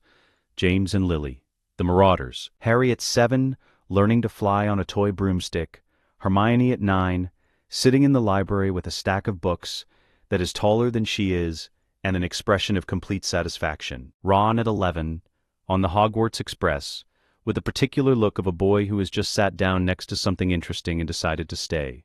Sirius moves through this house differently than he moved through it in year 1. Not quickly, not in straight lines. He touches things, he opens windows. He has repainted every room except the entrance hall, and the entrance hall he has left because the portrait of Walburga Black still hangs there, mouth still moving, sound still absent. And he has decided that leaving it there is a more accurate account of where this family came from than removing it would be. Tujour's purr is still on the tapestry. He has not removed it. Beneath it, in new gold thread that he added himself over 3 evenings in August, are 3 words he spent a long time choosing. Pure of purpose. The first September after the war, the sorting of a new class, Harry and Hermione sit at the staff table as instructors, which still requires a specific internal adjustment every time they enter the hall in that capacity. The first years file in.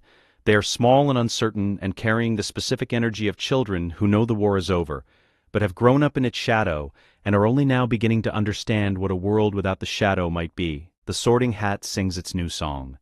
It does not invoke the 4 houses' founding rivalry. It does not tell the old story of division and competition. It sings about balance, about the space between opposites, about the magic that exists in the meeting of different things rather than their separation. The song is shorter than the traditional one and considerably harder to summarize, which several students will note in letters home. At the end of the song, the hat adds 3 lines. They are not in the prior repertoire. 3 portraits and 1 century-old ghost will confirm this afterward, independently, because Hermione asked them to be present specifically to document it. 2 came as 1, and the old division fell. What magic proclaimed, history will tell. The sovereign holds, and the school holds well. The hall is quiet for a moment, then the sorting begins, and the first child walks forward, and the hat descends and Hogwarts continues. Hermione's hand finds Harry's on the table. Not a declaration, not a resonance activation, not a field deployment. The contact of 2 people who have been holding the same thing for 7 years in a place where holding it is finally allowed to be quiet. He does not look at her, she does not look at him. They watch the hall together, the first years and the 4 houses and the floating candles and the enchanted ceiling that is doing exactly what it has always done, tracking the real sky above the valley, the stars visible between October clouds, the light of 100 candles caught in 400 young faces. The sovereign field is present, it is always present, but it is quiet in the way that foundations are quiet, not absent, not dormant, simply doing what it was built to do, without requiring attention, holding the weight of everything built on top of it. This is what they built. Not the end of evil, which is not a thing that ends. It recedes and must be pushed back again, and will require pushing back in every generation by people who will have to find their own reasons to do it, and their own tools and their own partnerships. What they built is the tools, the legal architecture, the curriculum, the record, the precedent that power used with precision and restraint and full accountability to the people it affects is different from power used for its own perpetuation. The proof, demonstrated across 7 years in front of a school, and a Wizengamot, and a war, that the binary was never the only option. Dumbledore is in the gallery tonight. He attends every sorting now, not as chief warlock or as headmaster, but simply as someone who loves this school and has decided that love is sufficient justification for presence. He watches the hall with the expression of a man who has lived long enough to watch the future he did not design arrive and has found it better than the one he planned. He looks at Harry and Hermione at the staff table. They do not see him looking. They are watching the hall. He looks for a long time. Then the first year sits on the stool, and the hat descends, and the old building holds them all, and the story that began here 7 years ago, with every candle guttering and a voice that spoke to stone and foundation rather than people, continues, in the only way any story continues, not by ending, but by becoming the ground that the next story stands on. The sovereign holds. The school holds well. Let us know what you'd like to see next. The end.